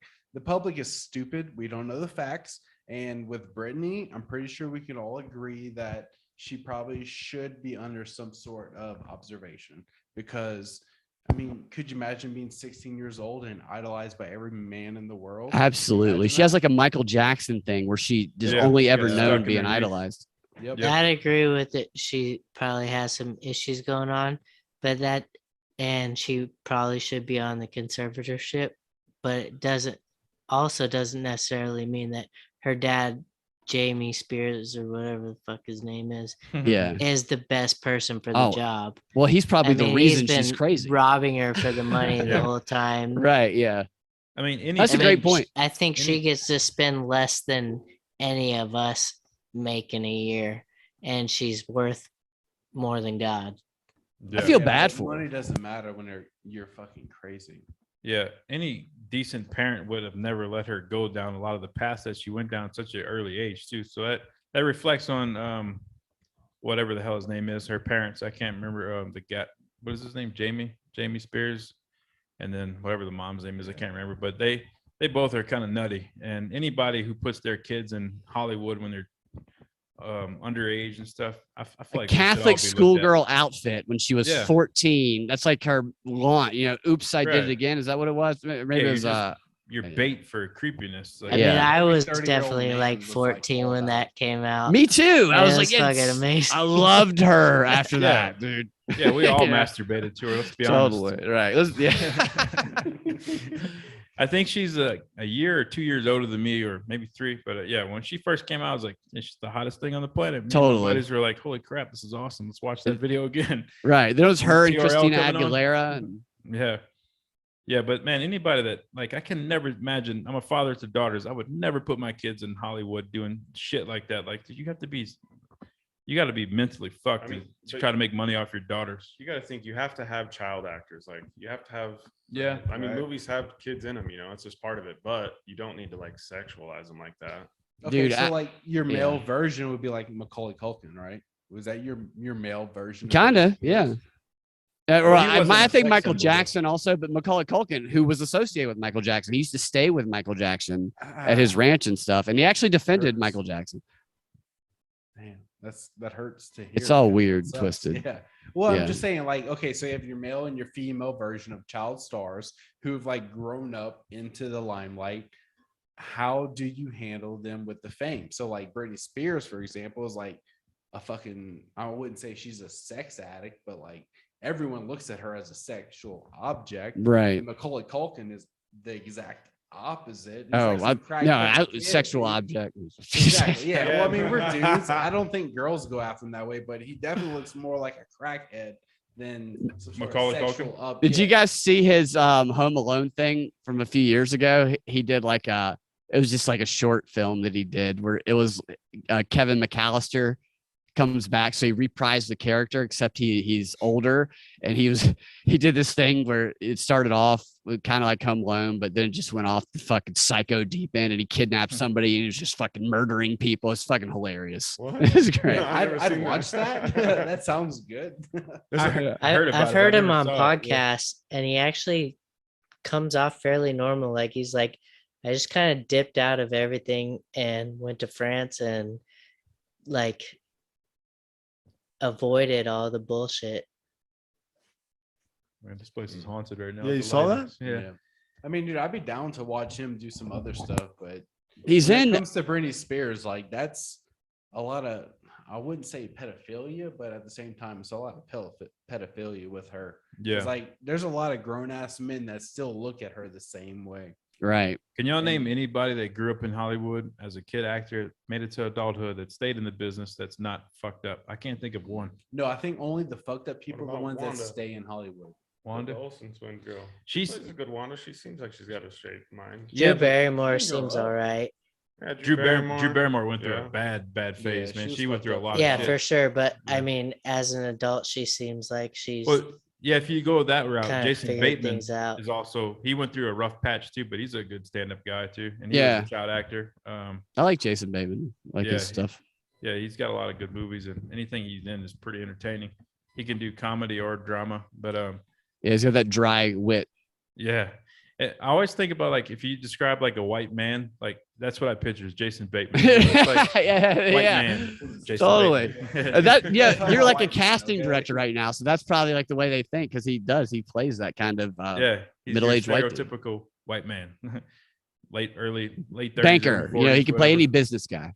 Yeah, he looks like that. I can't. What's the TV show that he was, the sitcom that he was on? And he was Ozark. Arrested Development, or no, the one when he as was a kid. When he was a Oh, kid, shit. it was a big. Damn, I can't think of it. It I was a can't big remember. show. It was, they used to just play it with the Urkel show. Yeah, like, back to back. I don't think it was back to back with the Urkel show. It If was? It was I like- missed it. 'Cause that was my era of after school TV shows. Maybe it was before then. But I yeah, think I- it was before. yeah. then. I think it was the generation before that because he was he's a little older than Jaleel White. What the hell was the Urkel show called? I can't even think of that. Home Improvement. oh, I no, mean, that's Family Matters. Sorry. Family Matters. Yeah, Yeah. yeah. Family Home Matters. Improvement was the other guy. Yeah, yeah, I yeah. used to love Family I Matters. know. I dude. mixed them all up. Family Improvement Matters. was Tim So Allen. for me, it was Saved by the Bell, Family Oh Matters. God, I love Saved by the Bell. And we also got to see a bunch of Brady Bunch and Yeah, all that shit. It was all after school like specials. TGI Fridays. TGI Fridays, Yeah. hanging with Mr. Cooper, I and remember that one. all those. Yeah, the television Yeah. industry has not been Hogan the same family. since. So Little Dude, House, Good Yeah. shit. Little House on the Prairie and the Hogan Family. That's where Jason Bateman came from as a child actor. He was on Little Yeah, that House was on the before Prairie. my I didn't know time. that. Yeah, he was one of the little boys in there. My mom used to love Little House on the Prairie, and I thought that was the worst show My ever. mom but I liked It's loved so too. boring. Show that show's so boring. But me and A. Willie are the same age. it. Jeremy, how old are you? I'll be 37 next month. Oh, I'll be 56 in 2 weeks. Now I'm gonna make 38 in May, man. I'm getting old. Getting You're old. just getting started, dude. Just getting started. I like you, Just Brett. getting started. Have you guys seen the new Saved by the Bell? The I saw reboot? clips I of it, but haven't I watched it yet. can't get You know myself what's- to watch it. You know what I wished that they would have done with that Saved by the Bell? I told my friend this, and this might be a little old twisted, but I think it would be funny, especially now. So one of the things about the new Saved by the Bell, Zach is the mayor. That's the premise. He's not in very many episodes. He just pops in and out every now and then. And he's still got Kelly Kapowski, who everybody wanted to bang when they were a kid. Right. Kelly Kapowski, who was Absolutely. the girl, you know. And so Zach married her, and Slater, he's the football coach, and Jesse Spano is like a psychologist. She comes in. Jesse and Slater didn't end up together, but the new block of kids, Spoiler right? alert. Yeah, sorry about the spoiler alert, but the new block of Saved by the Bell, kids spoiler alerts. that come in are one of them is Zach's kid, one of them is Jesse's kid, and then the rest are just kind of new ones, but they kind of have the same format, except the pretty girl, the Kelly Kapowski of this series, is a trans actress and is trans. Oh, good. So Damn. Okay. Wait, in real life? yes, it's Oh, a yes, shit. yeah. And if that wasn't advertised as like a feature of the show, because you have to do this ESG transparency, and it's like a promotional tool. We have a trans actor. You should come watch our show. If you didn't watch it, you probably you would not be able to tell, because this is this person's probably like 17 years old, maybe younger than that, and they have been trans since they were like 8. You know, they've I don't know if they've had surgery or what, but you wouldn't, if nobody ever mentioned it, you'd never be like, that person was born a boy or maybe has a penis. And I just think it would be kind of twisted if they didn't tell anybody that at all. They just let it be. And then they let all the people of the younger generations, like when we watched Saved by the Bell when we were younger, see her as the Kelly Kapowski of their generation. And as the Kelly Kapowski of their generation, young boys are going to, go have a moment watching that show and say, that's the hot chick I want to be. And then suddenly at the end of the season, they reveal it's a boy. And all those kids are like, what the fuck? No, man, that's wild. That's real. Is that real? No, that's twisted. That'd be a twisted way to think about it. But that's just how I was like, it'd be funny if they did that, but they didn't do that. You could really make a good fortune writing these shows. Okay. Yeah. Set up for the 21st century. there, Little Brad. Andy Kaufman like tactic there. I like it. It's very scary that you would think of that. Well, they do all this shit. And it's just like, well, I remember when I was a kid, it was the Maury Povich show. And it's like these 10 models and all hot, sexy models. One of them is a trans. And it's like, oh, fuck, I hope I don't get it wrong. And they all are good looking. And you don't want to guess the wrong one because like, fuck, why did I guess the wrong one? You start questioning yourself. Yeah. You didn't want to do that. Guys, we got another guest that just popped in. It's one of my favorites, one of my favorite episodes, one of my favorite guys that's out there. So glad you came in, Nako Nolan. He's got his own podcast, the Armbar Podcast, and he's a jiu-jitsu fighter like Jared and I. I mean, it's damn strong. I just blew your name. My bad, brother. Almost made it though. That's fine. That's fine. The alcohol got me, brother. That's fine. Yeah, but the captain stands strong. He's a detective. Nako Nolan's a detective. You know him from the Cecil Hotel show on Netflix. Mm-hmm. He was one of the lead detectives on that documentary. Welcome back, Nako Nolan. It's good to see you, brother. What's going on, fellas? Sorry about for some reason I've been in I've been off this whole week, so my days have been off. So I was thinking today was Thursday, and in actual it's Friday. So my bad, my apologies. But I made it. Yeah, I'm glad you made it, man. It doesn't matter when you got here. All that matters is that you got here, and I'm drunk, and I'm sorry. Yeah, we've been on a roller coaster. Yeah, it's been a fun night. Superheroes and trans, and you name it. Superheroes and trans. Hell yeah. That's a good name Good for time. that. Superheroes and trans. I want to hear about this. I watched the Cecil Hotel documentary. I remember that happened. I would love to hear just any of your thoughts on it, if that's cool. Yeah, absolutely. I'm an open book. Yeah, whatever you guys want to talk about, I'm down. What was the ultimate conclusion?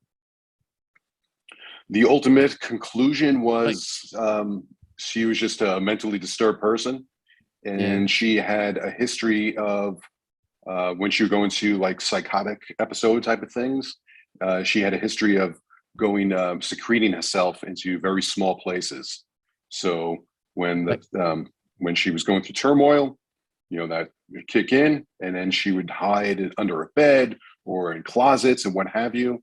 So since they kind of come up with a summary that since she wasn't very familiar with where she was staying and all that, that she found this place remarkably, which was the water tower, and secreted herself in, and ultimately, death by, accidental death by a misadventure, if you will. So, truth is stranger than fiction sometimes. Really is. So the elevator, was she talking to herself, y'all think? Yeah, she was just, it's one of the symptoms of when people are going through one of these episodes and mentally decompensating, just seeing things that aren't there, hearing things that aren't there, and just breaking down, unfortunately. It sucks. Yeah, I can attest absolutely. to that. Not even on drugs. And this whole past 2 days, I've been imagining my buddy Stan Strong here, and he's not even here right now. He's the Tyler Durden of my life, and I appreciate you guys playing along that he's actually here. It's been really difficult on studio. I know I can be a bit of a nutcase, but thank you guys. I appreciate it. Dude, you think you're not a nutcase at all, in my opinion. I like, you seem like you got it together, but you got a wild streak, and I love the wild streak because it makes me laugh. Thank you, Brad. I love you too, brother. That's not the alcohol talking. That's straight from the heart, man. Nako, you still training jiu-jitsu with the Gracie brothers? Still training, and with this latest wave, it's going to add in something interesting with, how many guys are going to be, how many people are going to be training for the next couple of weeks. So, yeah, still training, still having fun, and just shucking and jiving, slipping and sliding. So it's been Nice, great. man. Yeah, just trying to stay cootie free right now. Like half the people at work right now are out of the out on sick leave due to this. So kind of it's putting a hamper on at work and extracurricular activities at the gym and stuff. So it's been interesting times. Saw earlier, I checked in on you to see if you're going to make it, and you posted something. I couldn't make it out because I'm already drunk, but Gary Busey was with you. I know you got some Gary Busey stories, man. He's one of the most interesting people on the planet. Can you share a Gary Busey story with us? Man, I was just I was just at my local spot and with one of my good NYPD buddies and LAPD buddies, and Gary came in with his guitar. And I don't know if you guys know, one of the many movies he was in, one of my favorites is the Buddy Holly story. And so he did all the singing and guitar playing in that movie, which is pretty rare for an actor to do, like a biopic and then let them sing and play guitar and all that. So he was whenever he comes in, he's holding court, and he's kind of lives up to the reputation of what everyone knows him now, but he goes way deeper than that. This guy's like a master philosopher and teacher, and just all around unbelievable guy. He's met everyone, he's done everything, he's smoked, he's drank, he's done it all. And I mean, I can't say enough great things about him. I mean, just what we know about him, just kind of the wave tops, very surface level, but he's a really deep dude and a musician at heart, and just very gracious with his time. So like anything you want to know about him or ask, he's an open book as well. So it always goes back to jujitsu for me. So, my favorite stories are just him talking about Lethal Weapon. And, when he has the fight with Mel Gibson at the end, it's kind of like the first move that I know of, a jujitsu move in like a mainstream Western movie where Mel throws a triangle choke on him. So that was taught to him by Rorion Gracie, who first invented the UFC. And he's the father of my jiu-jitsu instructors, Henry and Huron Gracie. And so he goes on and on about how him and Mel trained with Rorion, and later on ended up going to UFCs together, which I didn't know. I think Mel still goes to UFCs to this day. I see. I'm mistaken, right? Yeah, it's so cool because he's like one of the first big actors that was actually doing jiu-jitsu in movies and studying with the Machado's family and the Gracie guys. Like he's been in that shit for a long time. More reasons to like Mel Gibson in my book. I love Absolutely. Mel Gibson. Yeah, he's the real deal. He marches to beat of his own drummer, independent guy, and does is a wild man, and Ron Couture as well. And I think he's still training with Higan Machado? I want to say. I've seen Higan post pictures with Mel, but I don't know if they're recent or if he just, because Higan throws a lot of stuff up that's like in the past, because that dude is an Instagram junkie. I love Higan. He's one of my favorite people. He came on my solo show. Higan and I are actually friends, which blows my mind that Higan knows who I am. And JP and I were actually doing an Instagram live like in the middle of COVID, man. And we put on some filters that made us look like 40s women. And we were just cutting up about it. And then Higan popped into our live chat. And I was like, oh, shit. That's funny. Higan just saw me and JP as drag. And then he's like, what is wrong with this guy? And I thought I was a good dude. He stayed for like 5 minutes and he just got off. I remember being on that Instagram live when you were talking about.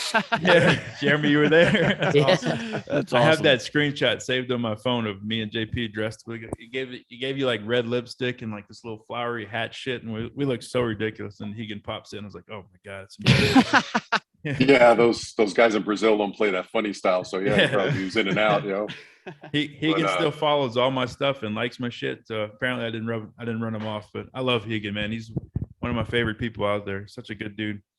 He seems like one of those guys that no matter who you speak to, no one has a bad word to say about him. They only have praise for him. So looking forward to meeting him one day. The closest I got was a couple of months ago. I got to train at one of his spots in Beverly Hills. I did a drop-in class with a buddy of mine's in Nickelback, and he trains on Higan. And nice. It was just awesome class, fun, very different from what I was used to. And so yeah, looking forward to meeting him one day too. Yeah, he came out here for a seminar for the school that I was training at in Colorado when I first moved out here. And we got to go watch the UFC fights at Buffalo Wild Wings with him after. And I was like, I can't believe I'm sitting across from Higan Machado watching UFC fights in a Buffalo Wild Wings. Like, dude, my life is fucking awesome. Like, it's so bizarre because this dude is like a legend, man. The Machados are and the Gracies, every one of them are just so incredible what they've accomplished. Especially him with what he's had to accomplish, with his, physical, the way he's approached it, with his physicality of what he has to work with. It's just unbelievable. Yeah. Anybody that's in Hollywood, basically, that trains jiu-jitsu is most likely training with Higan Machado, which is can name a shitload of people. Tom Hardy, Vin Diesel, Paul Walker, rest in peace.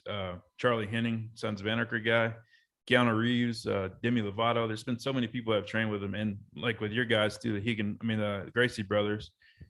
Stan Strong and I actually came from their affiliation school too in Louisiana. Gracie Youngsville. What is it? Gracie Jiu-Jitsu Youngsville. Yeah, they're Gracie Brothers affiliation school too. So shout out to Courtney Myers. He's so deep in that stuff and such a good instructor. He's trained with the Gracie Brothers many times, and so we're all connected to the same world. I just love the jiu-jitsu world, man. It's such a strong brother and sisterhood. Yes, yeah. It brings you to a lot of different places. Too. Yeah, it's like it just made me like you even more. Like this dude is awesome. Likewise. Yeah. So it's amazing when you talk to Gary, which is there from the beginning, back in, I forgot when Lethal Weapon was made. I was like 93 or something. It's been a while. I think was actually in the late 80s. It was 88. Was it? Damn. Oh, wow. Yeah. So that was way ahead of its time. Way before UFC. And, but yeah, Gary has these things he calls Buseyisms. And what it is everyday words. He has a deep mind, but he has a great sense of humor. So if you Google it after this, Buseyisms, he breaks down all these words and puts a meaning to it. Like, but he'll do obnoxious ones that don't mean anything, like fart. He's like, we're joking and smoking. He's like, someone talked about a fart or whatever. He's like, hey, fart. That stands for feeling erectile transmission. So he has this alternative vocabulary. Funny things and deep things as well. So he spans the spectrum. So yeah, an unbelievable guy. And, he's played with so many different great bands through the years of himself, from Bruce Springsteen, Stray Cats, all over. It's a very cool dude. Yeah. I loved his appearance in Tommy Boy, personally. Yeah. Tommy Boy, the movie. Yes. His interview, I don't know if it was his last interview or one of the ones that he did on a Howard Stern show, is by far one of the funniest things I've ever seen, because Howard Stern is like kind of like how I am. He's a germaphobe. He likes his space. That's why he has his little cube where he does his recording. Gary Busey's like, fuck that, I'm coming to give you a hug. And he went around the little corner and made Howard Stern so uncomfortable. It's like the funniest shit ever. I just love that clip. Yeah, he was talking about The Apprentice. I don't really watch TV, but he was talking about he was on The Apprentice with Trump. And so he had some great, some funny Trump stuff. I can only imagine those two. Between us, yeah. I was like, wow, you met the president. I didn't even remember that. That's right. He was on the show and all that. So yeah, he was a big character on that season too. It was hilarious. Was he? I don't doubt it. Yeah. He's one of these larger than life type of dudes, But he was talking to us about Under Siege, and since they were like, meeting different Navy SEALs that were kind of involved in that, the periphery and whatnot. So he was a good patriot, solid dude. What else we were talking about? Oh, I went to talk to you guys.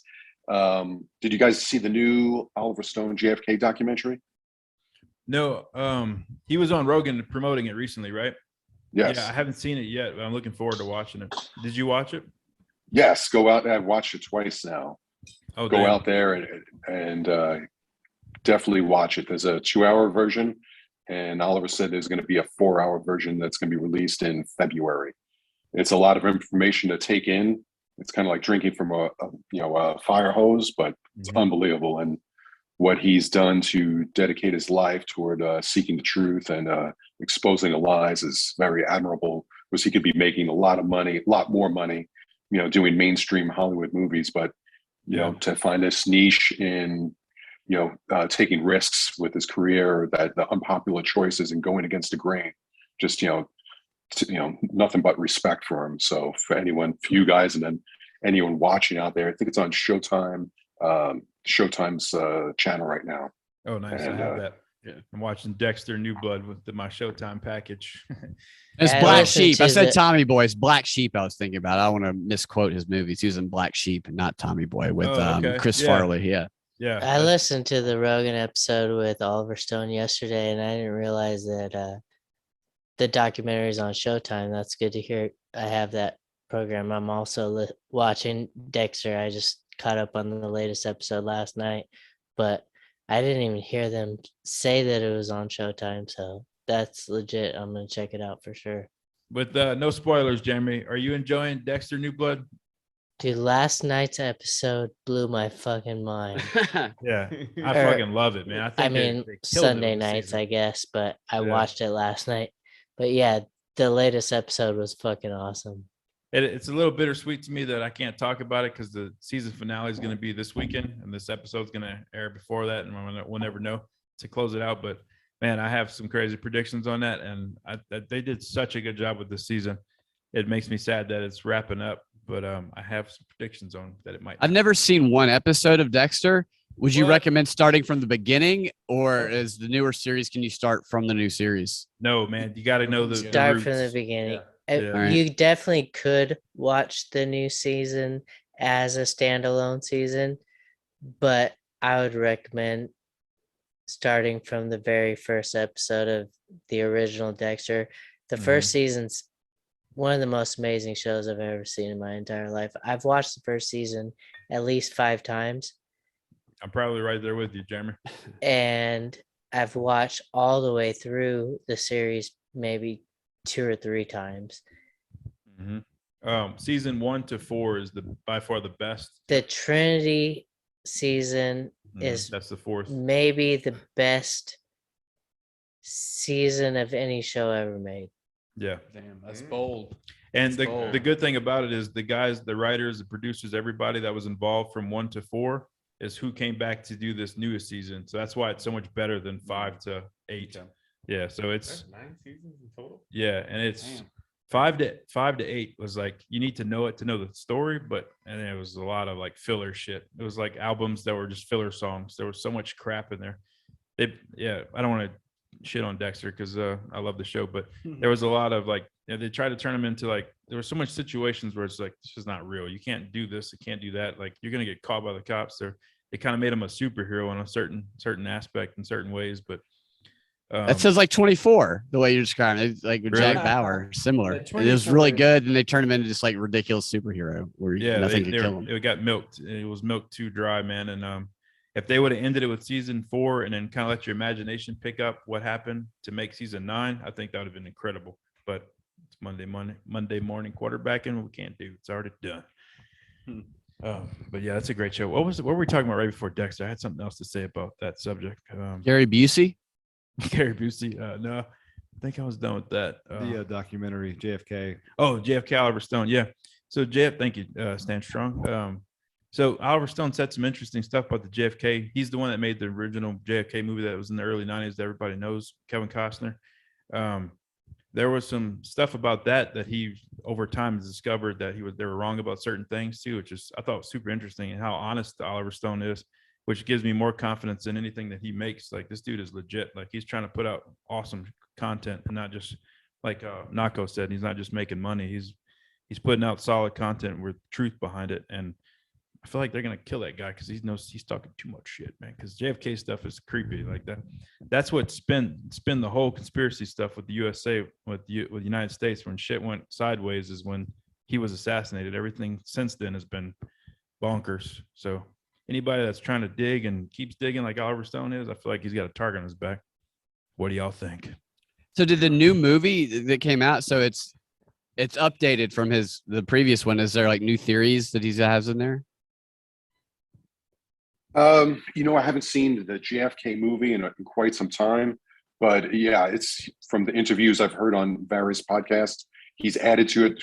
The reason being is after the JFK movie was made, there was so much interest in the assassination that he was able to testify. And the wave of people seeking the truth, they started declassifying a lot more documents related to the case. And then it continued, slowly but surely. I mean, it's still a treasure trove they'll they have to declassify, which they probably never will within our lifetime. But yeah, so based on the extra items that came out, they added upon, to his investigation, and then it validated some things. The conspiracy theories became conspiracy facts, and which he talks about. So as they often do, they become conspiracy facts. Yeah, that's Right. cool. I didn't realize he had a new one out. I've checked that out. Yeah, I mean it's kind of gotten buried in the press because it's a proven fact that a lot of press outlets are manipulated by people in the government and vice versa. So it doesn't behoove anyone to get good publicity for this movie. It doesn't shed light on it doesn't make anyone look good within the government, and we know how that all that rolls downhill. So it was financed by foreign entity. I think maybe in France or in England was financed it. No one American would touch it. So yeah, there's a lot of politics behind even getting something like this made. So and the same thing for publicity. So it has to go on alternative media outlets, which no one else will touch it. And then if they do talk about it, like Rolling Stone, they pan it or pan him instead of panning the facts or theories, the thesis that he puts out about the investigation. So there's a lot of suppression that goes on with, and oppression, trying to get certain things pushed into a mainstream stream. So I think at this point, the person we have to worry about being off might be Rogan. Yeah, I mean, that's like, very true. Yeah, that'd he- be frightening. Rogan mean, is liberating a lot of people these days for sure. there was a point for a while there where he was not touching any of this stuff, and we're like, all right, he's either just happy with his money and doesn't want to fucking touch anything or whatever, but something changed and he's opened up to having everyone on and wanting to expose the truth. And because of the fact that he has a bigger audience than any mainstream media outlet there is right now, I mean, luckily he has a lot of like ex-military bodyguards and shit like that, but that doesn't mean that somebody can't get to him in the government. Yeah, but say that's why he's recording. He's got SEALs that work the security at his studio, but outside of that, I don't think he has security. Rogan is just safety in numbers. If Rogan would die tomorrow, it doesn't matter how he dies, people are going to investigate it. Yeah, he's too famous. They can't touch. It's like killing a president almost. If they kill Biden and Rogan tomorrow, who do you think would get a bigger headline? I mean, probably that's Biden. a good question. People would be interested in how Rogan died. They would be suspicious for sure. There would definitely be. This is a little weird. It's like, so Carrie Mullis died right before all this started, all of the pandemic and everything. Carrie Mullis, the guy who won the Nobel Prize for the PCR test and who said on camera that Fauci will go out and lie to the American public. He knows nothing about any of this stuff, about how to use these types of tests. He would have been probably Fauci's biggest critic and most credible critic, and he died right before all this stuff kicked off. Nobody even knows that. Like, very few people know that, but somebody like Rogan that happens to, that will raise lots of red flags because of the coverage he has. More harm than good for the people that are pushing that agenda. Yeah. Something that's crazy about the whole JFK thing with Oliver Stone too is that he made that movie in, like, I believe 91, which is roughly 30 years after the actual assassination. And then this newest movie was another 30 years. Like, this, so much time has passed and it's still a topic that we are all, like, everybody in this world is fascinated by, and there's still no true answers, and it still causes so much suspicion and conspiracies about it. They mentioned that on the Rogan episode too, like the time frame. That I was like, that's fucking crazy. Like, that assassination had 30 years. They made that movie, and that was a big thing, opened up a bunch of minds. And then another 30 years, he makes another movie, and it's opened up more stuff about it. Like, dude, when are they going to reveal the actual truth? And they've Trump, I believe, was trying to get that stuff exposed too, and they said they were going to. Brad, you about to touch on that? No, I was thinking about Jim Mars. Are you guys familiar with Jim Mars? Yeah, if you haven't seen any of Jim Mars talks, check him out on YouTube. He died a couple of years ago, but I think he would wrote the book, or was what he was a journalist in the area at the time, and a lot of the movie was based on his writing and maybe a book of his, journalism of his, but he's very candid about his thoughts on that. And he was on the ground back when it was happening. He's a very interesting guy and a great storyteller. Check him out, Jim Morris. Rest in peace. Yeah. I love Jim Morris. He's good. Nako, do you have any we had Stan Stronger here, my buddy here. He's a former homicide detective as well. Yeah, now he's working on his pilot's license and new adventures, but we were picking his brain about stuff earlier. Do you have any crazy detective crime stories that you can share with us that won't compromise you in any kind of way? Because people love that shit, brother. You know it. Oh man, it's it would take some time. I got a good one for you, but yeah, it's a long one. It's crazy and very long, but quick ones. Oof, I mean, it's not an investigation per se, but I was just telling a story the other day when back when I was a patrol cop, blue suitor. We got a call of a death investigation, foul smelling odor in someone's apartment, and this guy was a loner. So we hit the door and opened it up. Sure enough, there's a guy dead on his couch, but he has his underwear down to his ankles, and he was obviously having a wank when he kicked off, and he was clutching wrestling dolls.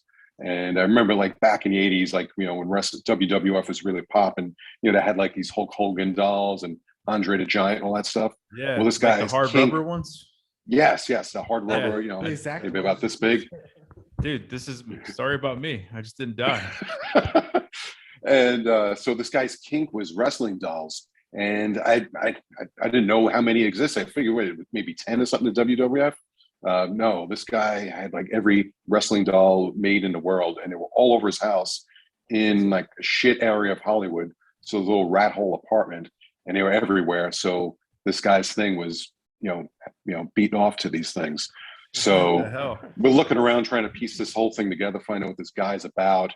And, we put together, just exactly like just a loner, weird guy. And this is what he was into. Ill health, and it was a legitimate natural death.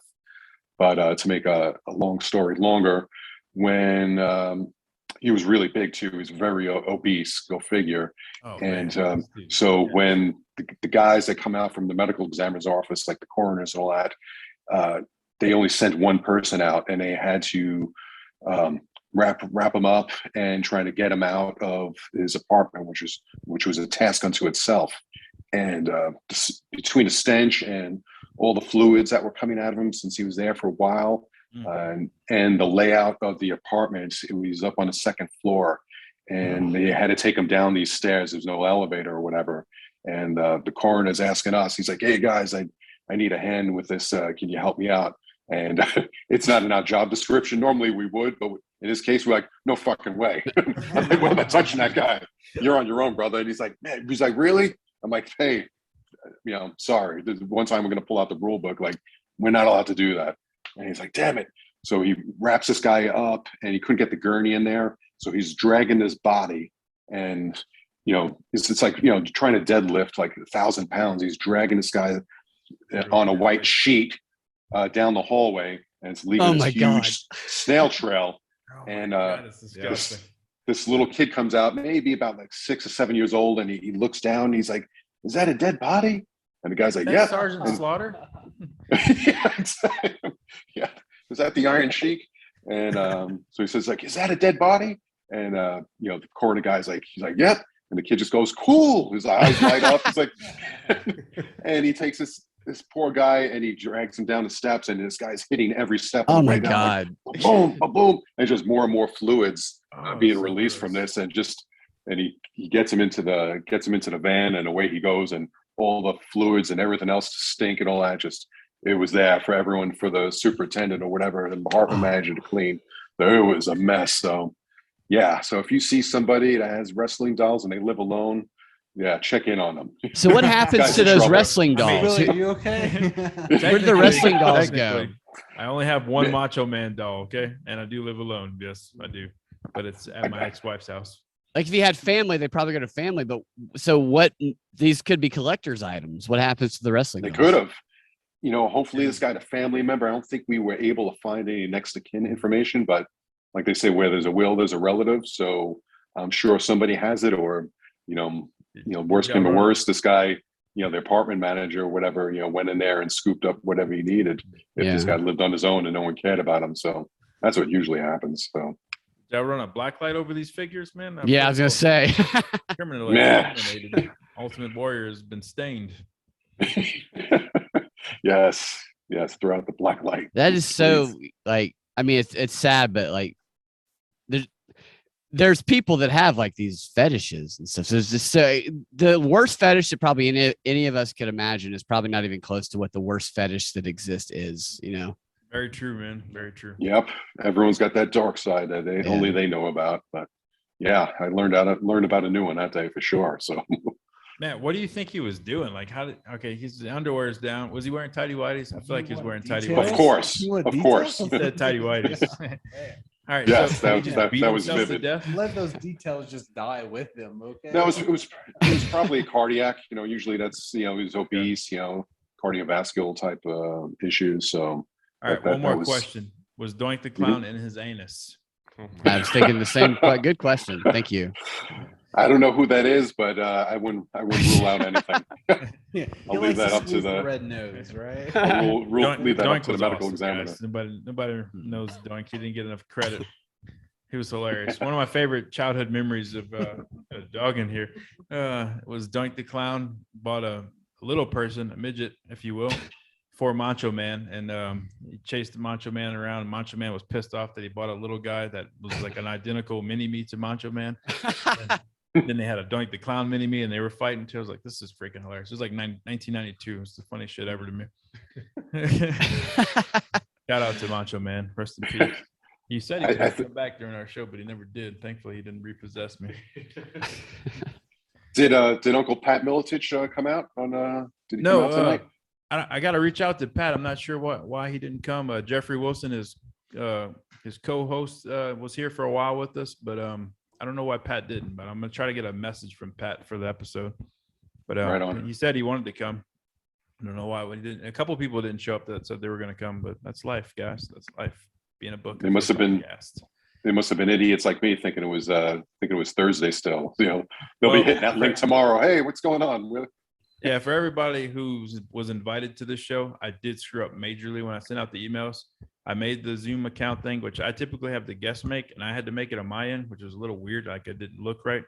And when I sent it to everybody, I thought I was going to have the date and the time and everything with it, but it didn't show any of that shit unless you clicked on the link, I think.